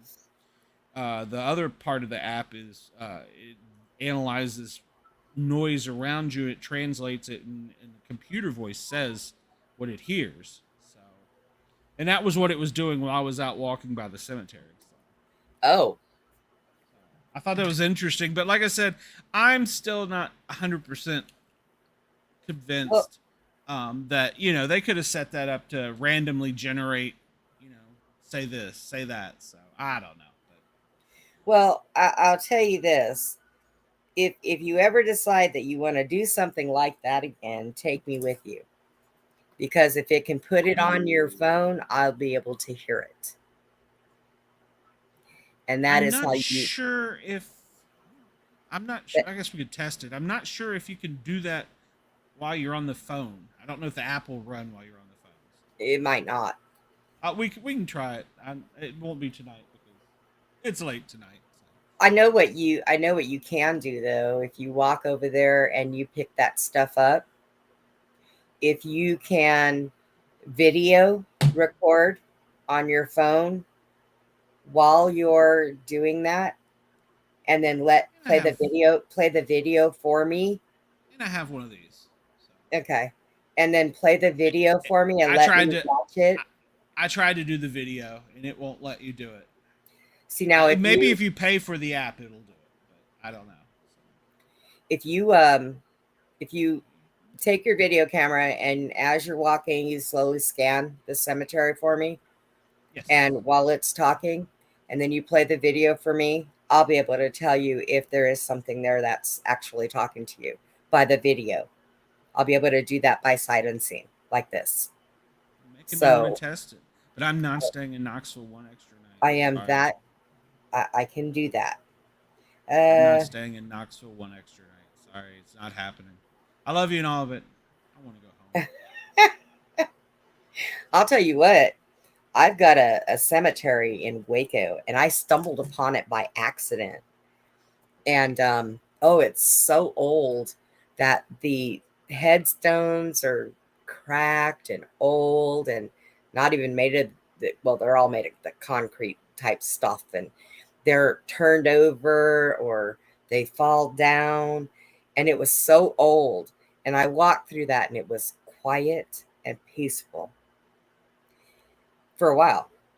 And then I heard hello, and then I heard giggling, and then I would look around and there'd be, kids chasing kids, and I'd go over by those stones, and they were children that passed away in the 1600s and different stuff like that. But it's a pretty cool cemetery. I know I can remember how to get there, but I want to go back, and every year I say, and this weekend coming up would be the weekend that, no, is it this weekend or next? Whatever week, it's one of the 2 weekends is when I usually go to Harrisburg, Pennsylvania. And I really want to go back through Gettysburg. You can pick Gettysburg up is real amazing. Good. Oh yeah, Gettysburg is amazing. So I didn't get to do much last year when we went. We did just kind of. You could actually do a driving tour of Gettysburg National Park, and that was kind of cool. So. All right, well, I think I'm gonna stream up some music here. You're gonna what? Dream up something? Well, I'm always dreaming up something. I think I'm gonna make you pee. So I think I'm gonna call it. You're gonna play the song. Yeah, we're almost 3 hours here, so. Okay. Well, it's probably time. I don't know how many. Yes, I do. I don't know how many viewers want to stick around. Our listeners want to stick around for almost 3 hours. So, when I get my radio show, which I am working on, we will, or I will at least be. I don't know if I'll be able to have others, but I will get more airtime. So, like I said, Daddy always said I had a face for radio. So. Oh, please. Your daddy was wrong. Yeah, I don't know. Hey, if you run into him, I got a message for him. So, Uh-oh. Is it a good one or not? Yeah, we'll talk off the air. Remember, he did kidnap me, so. And I'm getting a new cut of this song, so. Elizabeth, it's been a joy. I hope you enjoyed yourself. I hope you will come and view more. And anybody Absolutely. else, folks, know it's late, but hey, we had nothing else to do tonight. We thought we'd have some fun. God, make me feel pathetic. Yeah. Yeah. Actually, Glenn had a hot date and we kind of interrupted. What? I wish. So. Oh, hold on. Gotta wait for it here. Yeah, I'd like to go to Chicago. I hear there's some haunted down there. 1, 2, 3, 4. Do your beer pouring. Good night, folks. It's been Everybody, fun. I hope you have a wonderful night. Thank you for tuning in. I like Paps. Of course. Yeah, Rolling Rock's good too. Keystone, Rocky Mountain Brew, yeah. None of them are woke yet. So, Right. this song is still correct. I'm getting it recut. All right, everybody make sure to follow the Sportcat podcast on Facebook. Hey, Elizabeth said And- next time she's bringing a 6-pack. Oh, well. Bud I Light, don't say just that. kidding. She said Bud Light, just kidding. All right, everybody. Night. I prefer actually Dogfish Head anymore. If anybody can Oh. find me Dogfish Head 120 and get me one, that is like the god of beer. So. Dog Everybody, food. have a wonderful day, night, morning, whatever it is, wherever you are. Remember, like, share, follow, and we are glad you are with us. Yep. Have a good night. Night, guys.